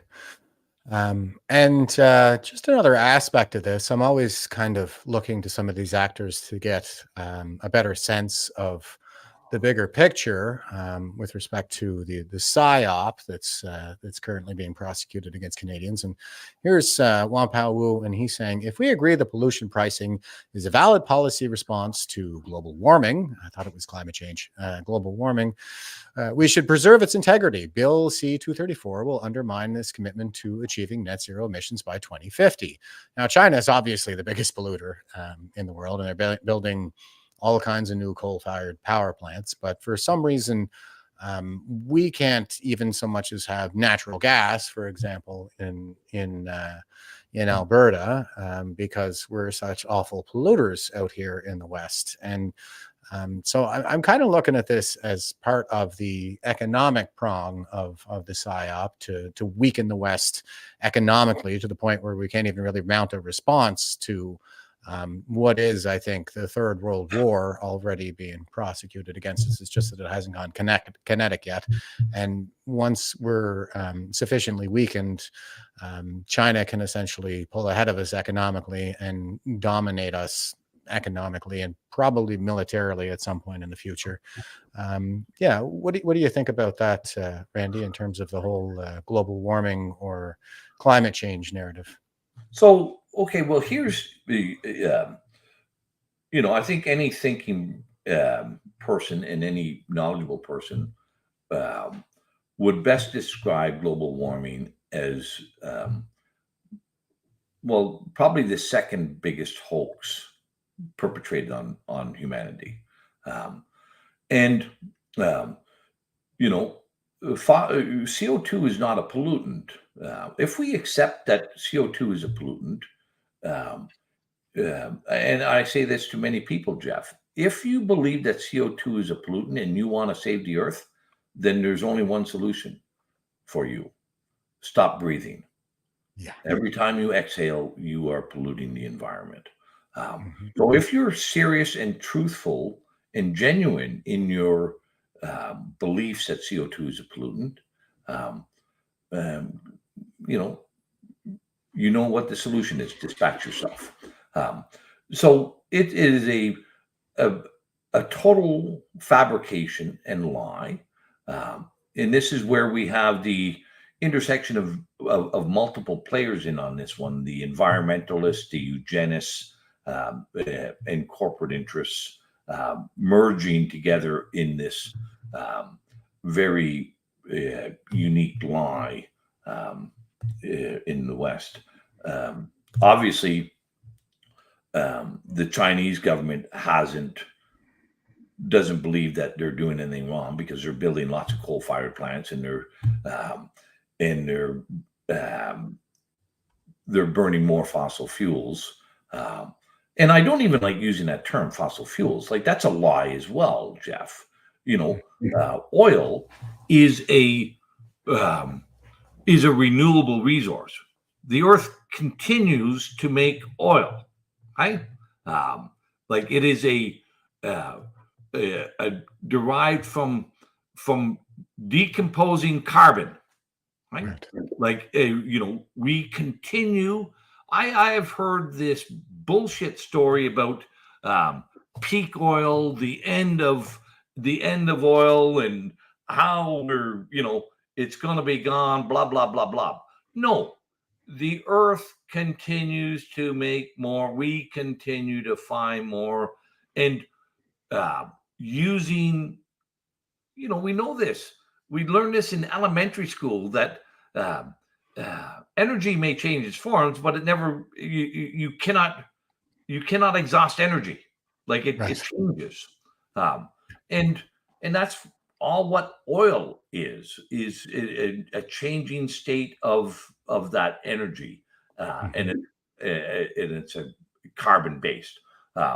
So, like, I don't know how we have gotten so stupid in the West. Like, really, like these are things that are known for and learned as a young child in elementary school, and reinforced through experience and observation of life, right? Utilizing energy is good. Um, and so, and how we can um, um, say that we must deprive ourselves of this energy, how we must make it more unaffordable, and how it is a pollutant, but then the greatest um, marketplace for energies are expanding, like India, Russia, China, so who's being truthful?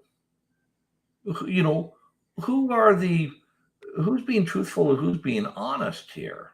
Um, and just on that regard, anyway, like that doesn't mean these other countries are always truthful and always honest, but at least the at least they're not lying about energy pollution and man's um, and humanity's contribution to this falsehood. Right. And I like how you bring up, well, I think, what you're alluding to there is basically Einstein's theory of relativity, where matter and energy are interchangeable. And the carbon that we're burning is carbon that was once in the carbon cycle, and it's been trapped by life itself, particularly since the Precambrian and Cambrian periods, when life gained the ability to biomineralize, as in convert carbon into calcium for the purpose of shells, exoskeletons, and bones, endoskeletons.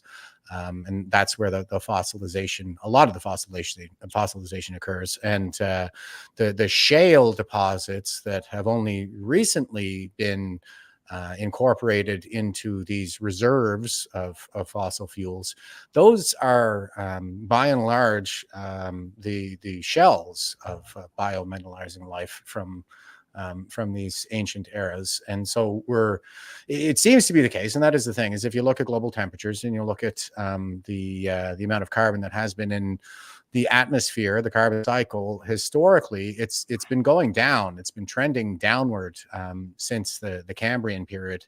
And we just came out of, well, we're not even fully out of of the last ice age, especially during the Younger Dryas era, when sea levels were about 200 meters below what they are right now. And the only thing, vast glaciation occurred, especially on the North American continent, until it was hit by a massive comet at the end of the Younger Dryas era, about 15,000 years ago, created the Hudson Bay and the Great Lakes and all the Finger Lakes and rivers of the United States. That resulted in kind of a nuclear winter for about 25 years over North America. But yeah, it seems to be the case, at least as far as I'm able to surmise here, that life has been freezing itself out through biomineralization, and as well, like coal is compressed. Plant life that again has trapped carbon out of the atmosphere, out of the carbon cycle. And the more that happens, as on a geologic time scale, the cooler temperatures get. So it kind of seems to be the case that life was already freezing itself out before humans came on the scene and started pulling the stuff back out of it. Yeah. Listen, we know that it's indisputable. It's an accepted fact that we've had periods of ice ages and periods of global warming, and that has been a natural occurring rhythm and cycle throughout geological history. Okay, but carbon, I would say for people to understand, it's like the water cycle. Right. We have the same amount of water on Earth today that we did at the very beginning of time. We cannot alter the quantity of water in this world. No matter how many low-flush toilets you buy, no matter how many bottles, bottles of water that are on the shelves, the water is the same amount. It may be in different states. It may be in the form of steam or liquid or ice. It may be in aquifers. It may be in rivers. It may be in the ocean. And some of it may be more accessible or less accessible. But we have never been able to alter how much water there is on the planet. And we cannot do that. And it's the same with carbon. It will be in different states, but it may be in the air, it may be in the ground in coal, it may be in the ground in oil, it may be in the trees in my backyard, it's still the same amount. It's just what state is it in at any given time, and so this is all. I can only use the term bullshit it's all a fabrication. It's all a lie. And, when I was a young child, I'm a little bit older than you, Jeff, but, I have seen, when I was very young, I read the story of Chicken Little. Some people may know it as Henny Penny. And it was illustrative. It was an important story to understand human nature and how our political systems have taken advantage of that very nature of humanity and have exploited it and have created a complete society of Henny Pennies and Chicken Littles, that we are always fearful of everything, that there is an apocalypse looming around every corner. And it's just not true.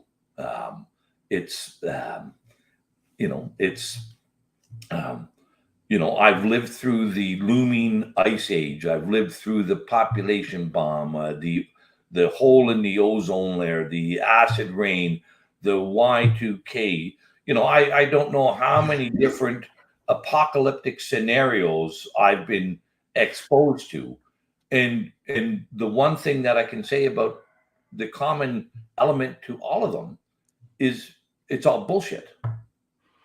Yes. And I appreciate your candor in that regard. And I always point out that, like, the ice sheets in Antarctica, for example, are really only about 800,000 years old. Like, the ice caps themselves on a geologic timescale are basically brand new.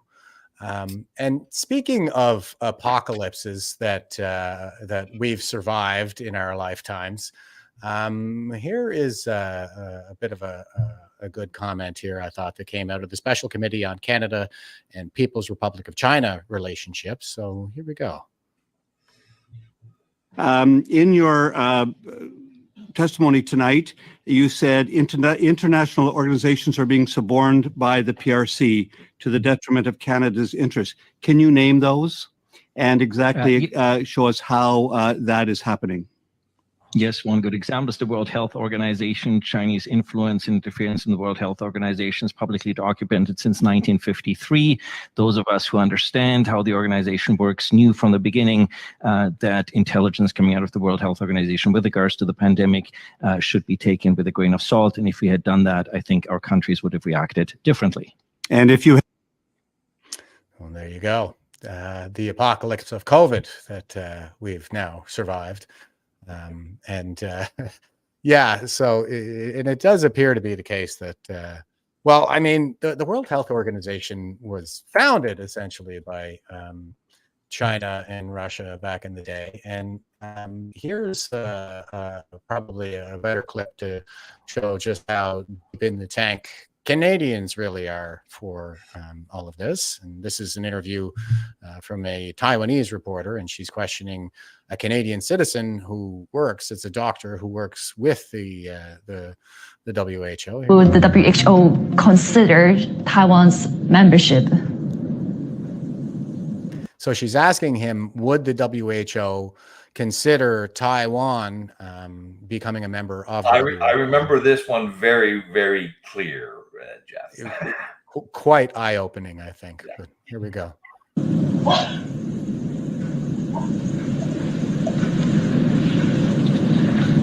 Hello? I'm sorry, I can't hear you. I couldn't hear your question. Okay, yeah. Let me repeat the question. No, that's okay. Let's move to another one then.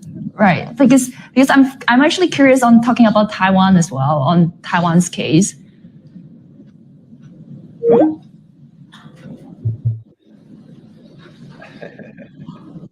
We decided to give Dr. Alward another call to follow up. And I just want to see if you can comment a bit on how Taiwan has done so far in terms of containing the virus.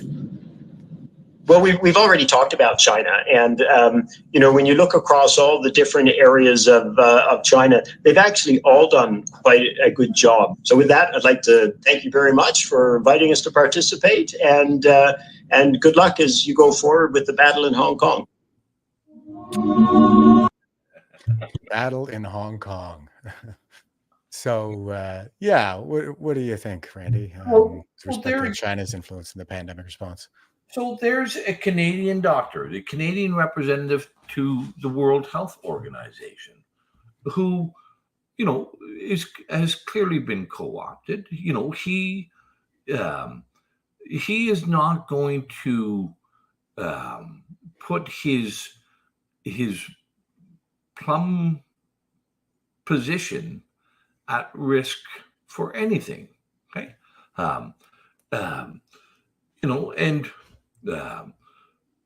No, I would also say, another great, huge contributor, a bigger contributor to than many nations is Bill Gates. Right. And let's not forget, the United Nations was ostensibly, and I think legitimately we can say this, was an initiative of Western countries after the Second World War. It was after the collapse of the League of Nations after the First World War, Western countries thought it would be a good idea to create some form to resolve national disagreements and prevent another catastrophic loss of human life through war. That's really its motivation and its objective. But like any bureaucracy, it has grown. WHO is just one of the many bureaucratic departments. UNESCO, there's and we've seen how so many elements of the United Nations have become instruments for falsehoods and instruments to propagate and amplify the prevailing narrative in the West. And like the IPCC, if it wasn't for the UN, the Western world would not be fearful of driving their car or exhaling their breath. It's and we also know that the evidence shows that the IPCC is been, their own evidence shows that they've been deceitful and dishonest. So all these, there's different players involved in the UN, and they have been propagating a unipolar, hegemonic view of the world. Right,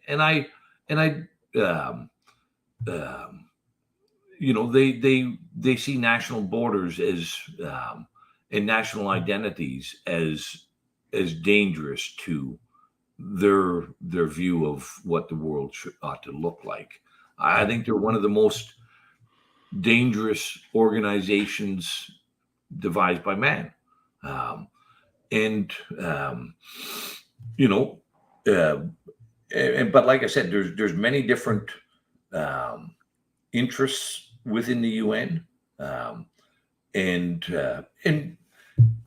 you know, one of the, you know, and Canada's been complicit. You know, we signed on to this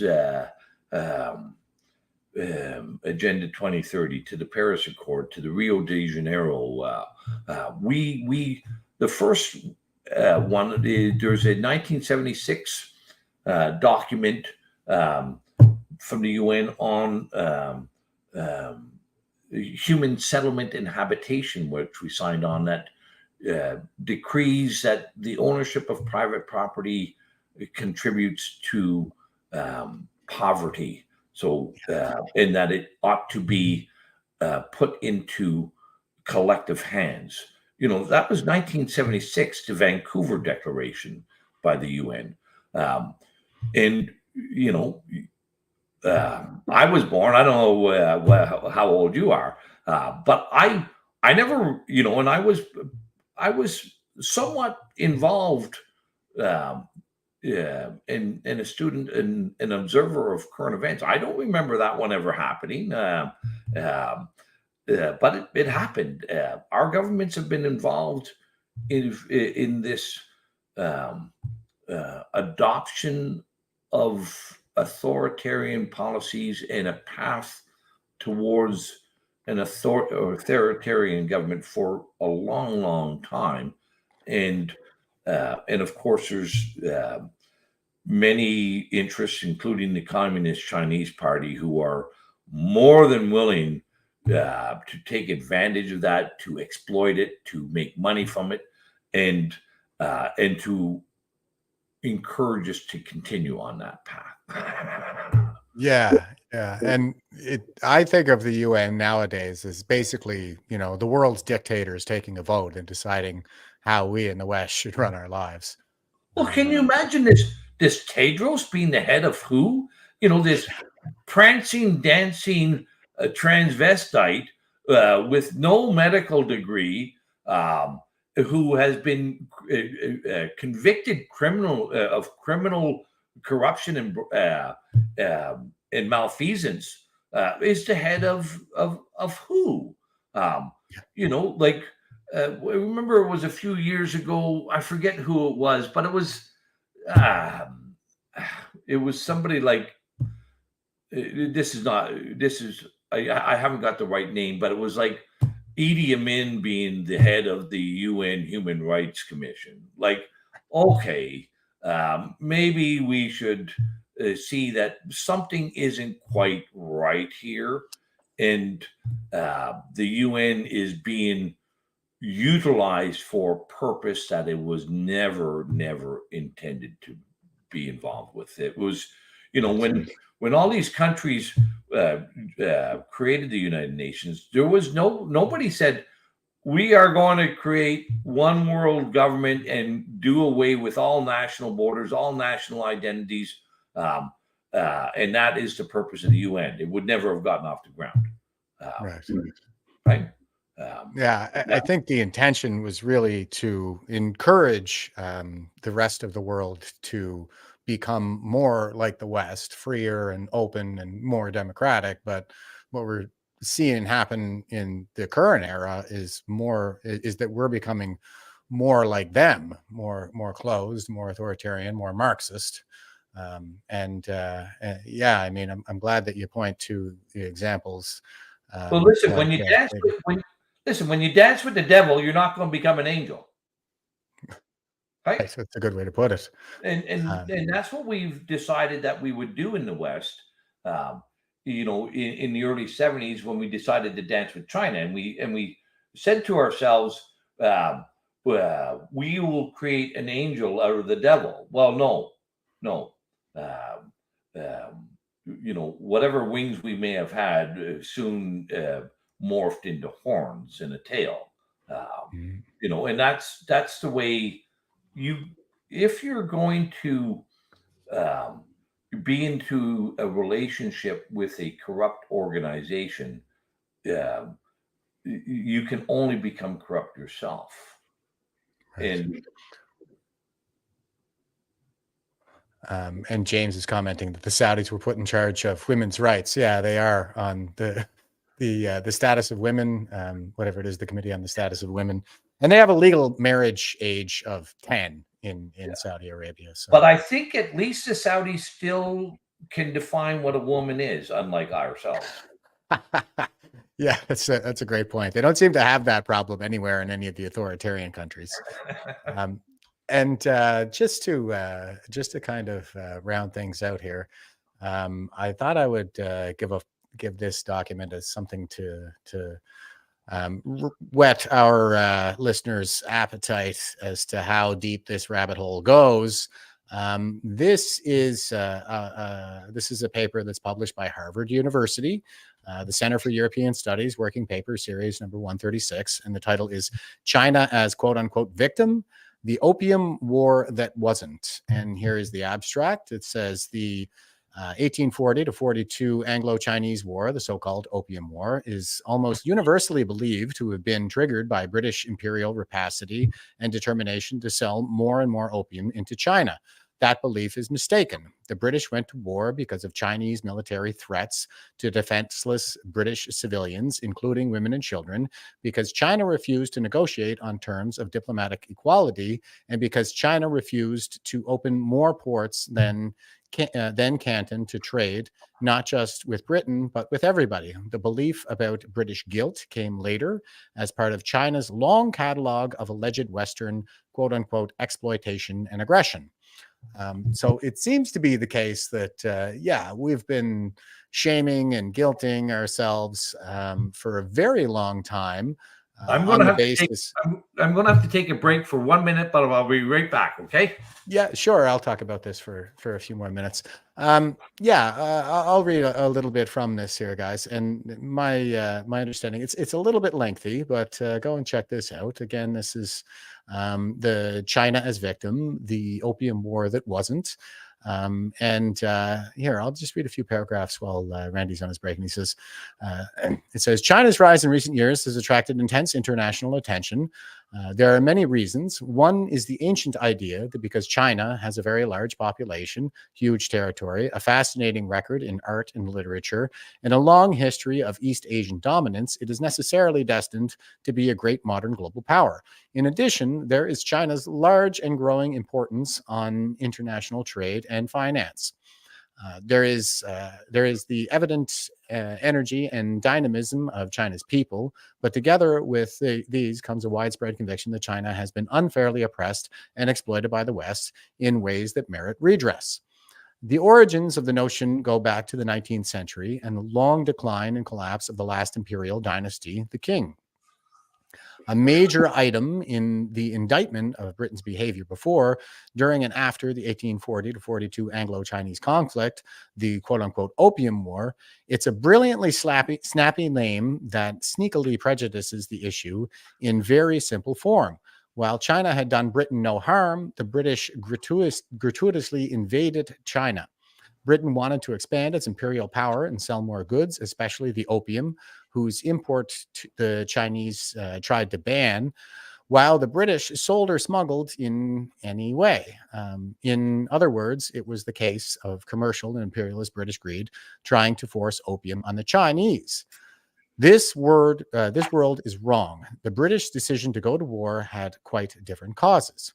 First, opium in China was a normal item of use and trade for centuries before the 1840 war. Not until the later 1790s did the Chinese court start to worry about its growing and intensive use. In the 1820s, it began seriously to prohibit opium imports though the bans entirely failed to stop Chinese people from growing or buying it in increasing quantities. Still less did it stop Chinese citizens, merchants, gangs, and hordes of officials from ignoring the prohibitions and smuggling it into the country. Even senior officials in charge of coastal protection grew very rich indeed from smuggling or smugglers' kickbacks. in the later 1830s, the emperor's most senior advisors debated whether it would be better to enforce the opium prohibitions or to legalize, regulate, and tax the trade. Not until 1838 to 39 did the emperor finally opt for enforcement and send the Admirable Commissioner Lin to Canton to see it. So the summary here, the 5,000-foot view on this paper, is that essentially what happened was, well, first of all, poppies grow all over the Eurasian continent, all the way from France to China. They grow there naturally, so you couldn't stop people in China from consuming opium if you tried, and they're quite famous for their opium dens going back to time immemorial. And what happened in the case of the British conflict with China was, well, the British were importing the opium from India. Essentially, they were acting as an interlocutor between India and China, because China had a tendency to dominate India, and so the British were acting as their interlocutor. And what the Chinese, what a single magistrate in China, a single bureaucrat, not the emperor, was doing was he was forcing the British to remain on board their ships instead of allowing them to dock in Canton,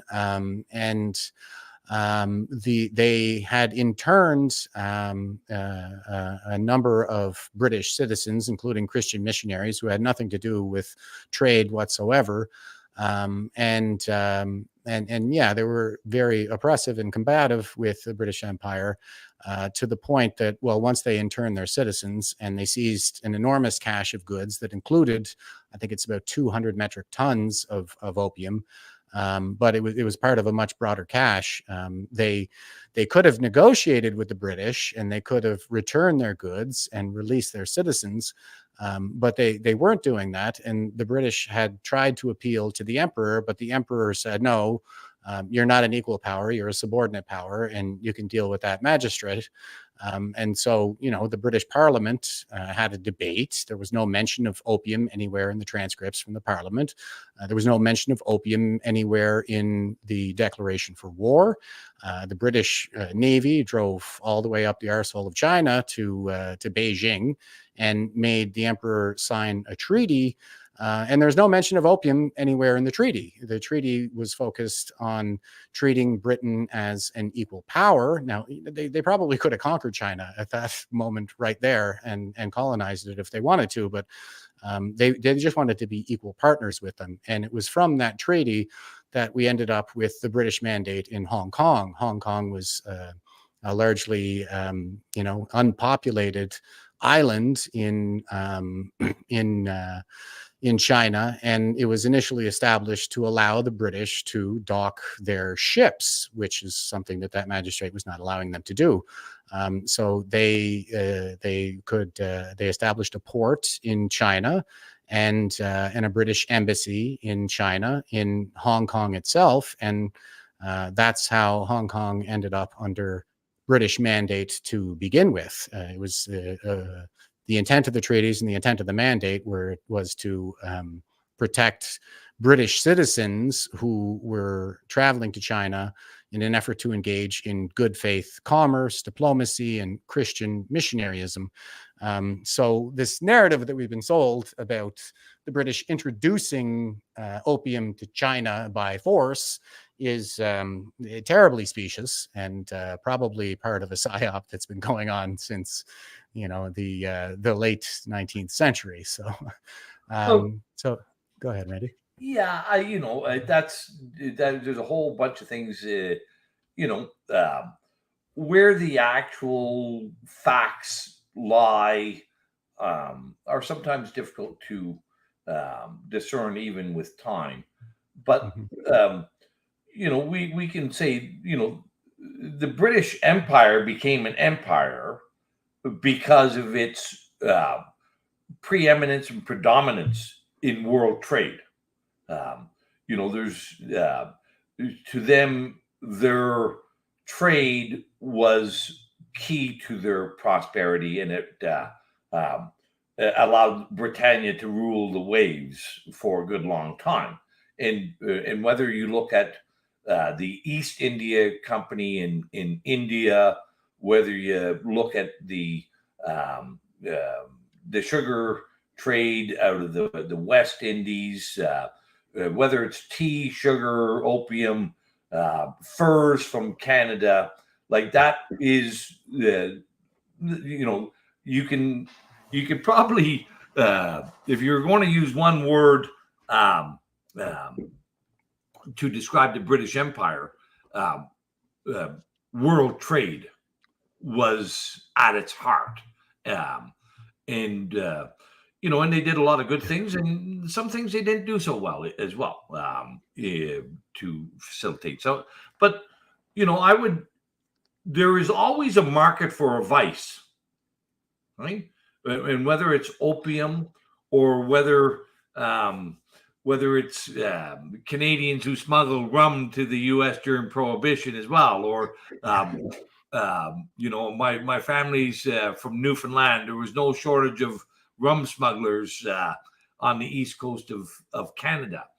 My grandfather was one. Yeah. So and we're seeing that now today with fentanyl from China, and anything that is unlawful is profitable, generally speaking. And there is a Western culture generally for a long time was predicated on the belief that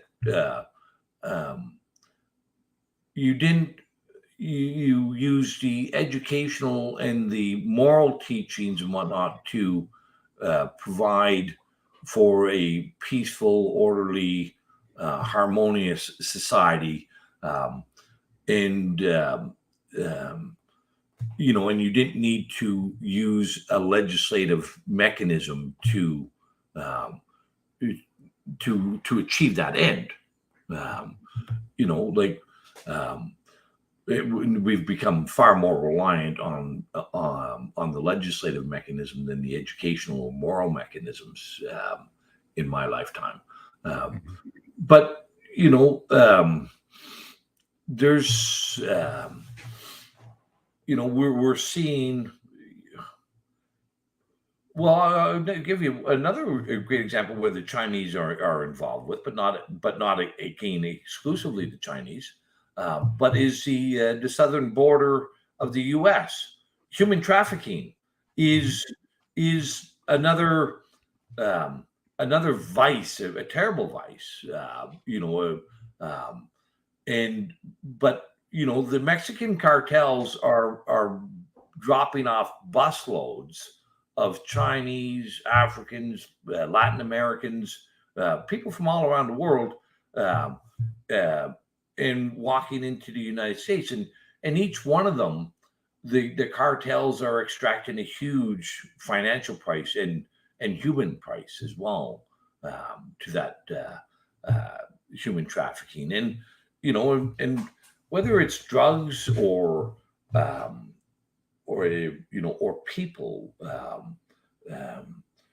we in the West are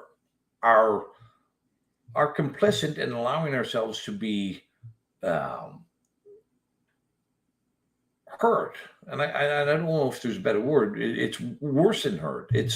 We're allowing ourselves to be destroyed because of our desire for, I guess, our love of money more than the love of family and family and freedom in God. That's why the border isn't closed. There's money to be made. That's why fentanyl hasn't stopped, because there's money to be made. That's why COVID wasn't dealt with because of money. And I would say that's why why the West and NATO is in a war in Ukraine is over money.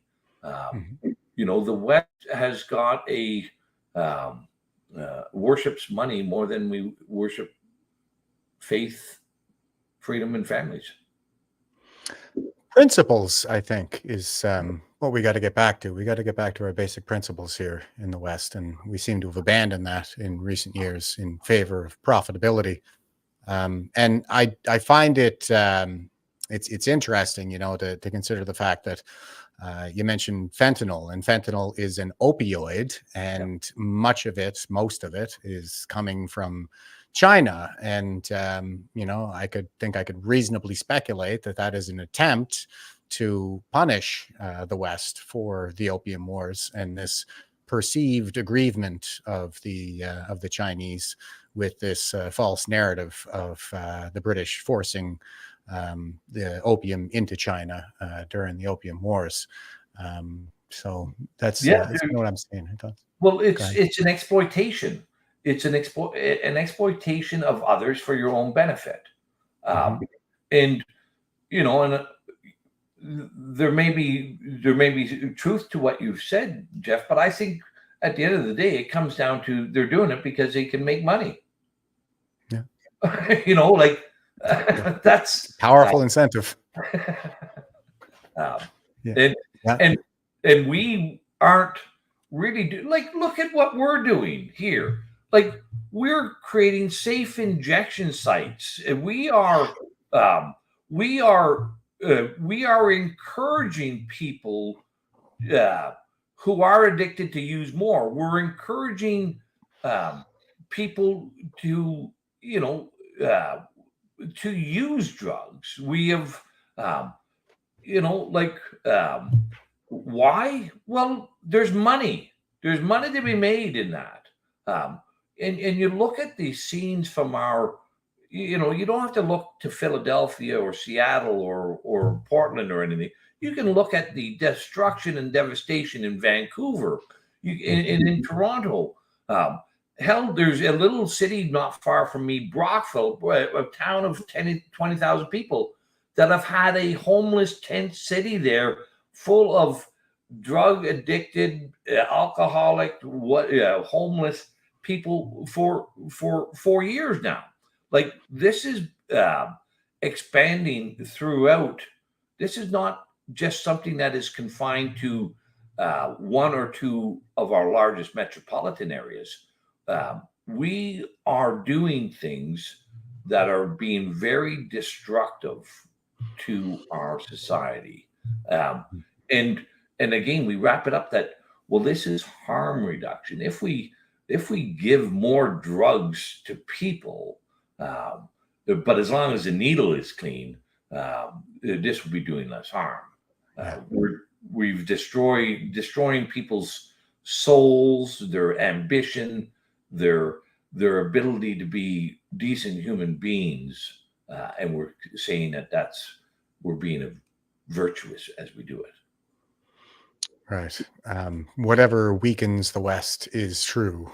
That's kind of what I see happening. And before we sign off here, folks, I just want to remind everybody to go to the Veterans for Freedom website. You can subscribe to our newsletter here. You can join Veterans for Freedom here. We should have the applications open back up again as of today, the 1st of September. As I'm told, Drew was letting me know that we've got this back up and running since our last website crashed or was taken down. And also there's the support for Veterans for Freedom, where you can donate. You can donate to Veterans for Freedom to help us keep the lights on, pay for my StreamYard account, the website, and that kind of thing. Here, this is our operational costs. And of course, we're established not-for-profit organization. So all of our financial records are transparent. And we also have the V4F support fund here. You can click on the support fund button. This is to help Canadians who are suffering under the tyranny through which we are now living. And our previous donations went to people like Sheila Annette Lewis, who was denied an organ transplant due to her vaccine status and tragically died only recently. And also there was the family of Garnett Harper, who also died because of his vaccine status, and he was not allowed on the organ transplantation list. He needed a kidney transplant. He left behind a widow and 4 kids.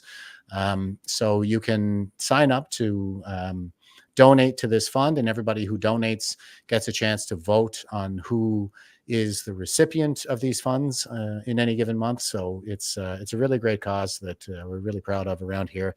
You can, if you don't want to use your credit card, these are for credit card signups. And if you don't want to use your credit card, you can set up your auto deposit through e-transfer to go to fund@veteransforfreedom.ca. That's fund@veterans4freedom.ca.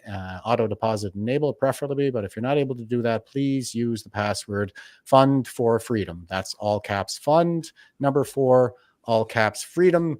And Daryl is also reminding us that V4F Laying Our Cards on the Table raffle is underway. Go to the Telegram channel and for all the details there. And there's all kinds of great prizes. You can win the table that Terry, one of my most favorite boomers, has made. Is absolutely gorgeous. So please join the raffles there. And Daryl is also pointing out that we need to have bush bashes, lots of bush bashes with geese. Ryan's Ruckus Brotherhood Builder Bash, 11 to 17 September near Dauphin, Manitoba. Get your tickets and come down. 2 pigs ordered, lots of home cooking and wood fired. All right, that's going to be outstanding. And that's where you'll find me during those dates. I'm going to head out there. And on my way back, I'll be stopping in Toronto for the big rally, the 1 Million March for Children. So please follow that on Facebook as well. And there's the 1 Million March for Children.com. And Randy, just before we sign off here, brother, I think I'll hand it back over to you to give us a final thought on the current state of affairs. Please go ahead. Well, let me do a little plug as well here. For those, you can, if you want to see more, I have my Scuttlebutt Lodge podcast series. I'd also encourage anybody. I have my camp I rent out to freedom-minded people.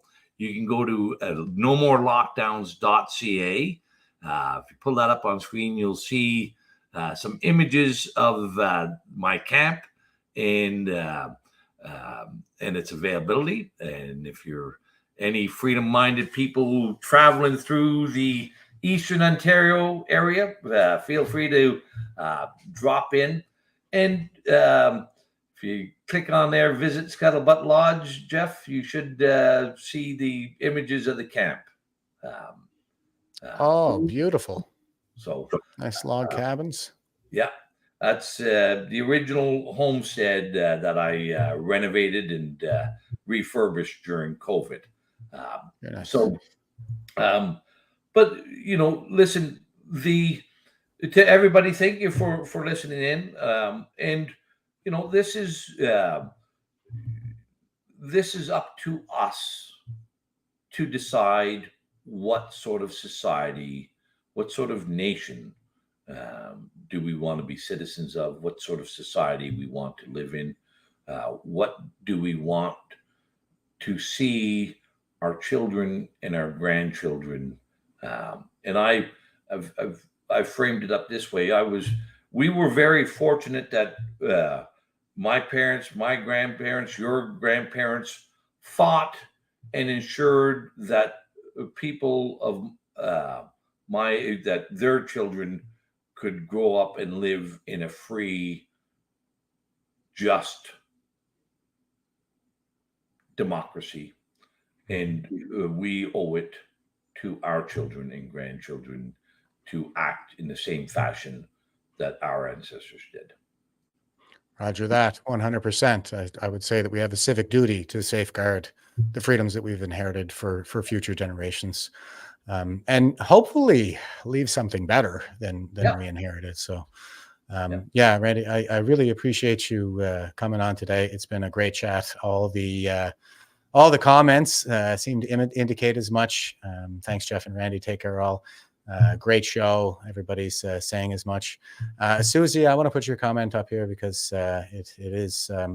I know you want people to be aware. Obviously, our son was killed from fentanyl, and he had a union job in Toronto, and would give you the shirt off his back. Small towns all over Ontario, we have a serious drug problem. Yes, we do, and I happen to think that is probably part of the strategy to weaken the West, is to flood us with these opioids.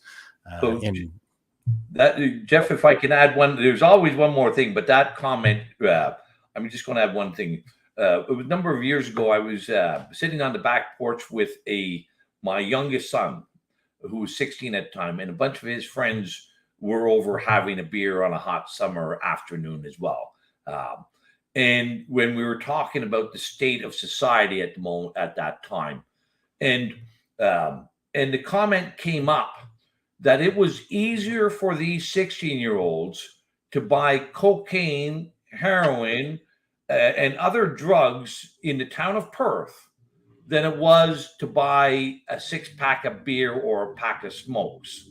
And Good Lord. And when they framed it that fashion, it really struck me that we have made it so easy to get the worst things in life, and we have made it so difficult to get the less harmful things in life. And our quest for perfection through the legislature, through the law, has created a hell for a great many Canadians. Yeah, I would agree. The state has gotten to be too powerful at this point. We need to clip some wings there and draw down that administrative state, like Bruce Party talks about the triumph of the administrative state. And absolutely, we've concentrated too much power in the hands of the few, especially when it comes to our lives. They have way too much power. But that's it for us today, there's folks. And Randy, thank you so much. It's been a really great chat. If you don't mind sticking around for a minute there, I'll catch up with you for a sec in the sure thing studio before we part ways. But to everybody who stayed with us over the last 2 hours and 40 minutes, I mean, it just flies by. It really does. Thanks a lot, and stay frosty and stay safe out there.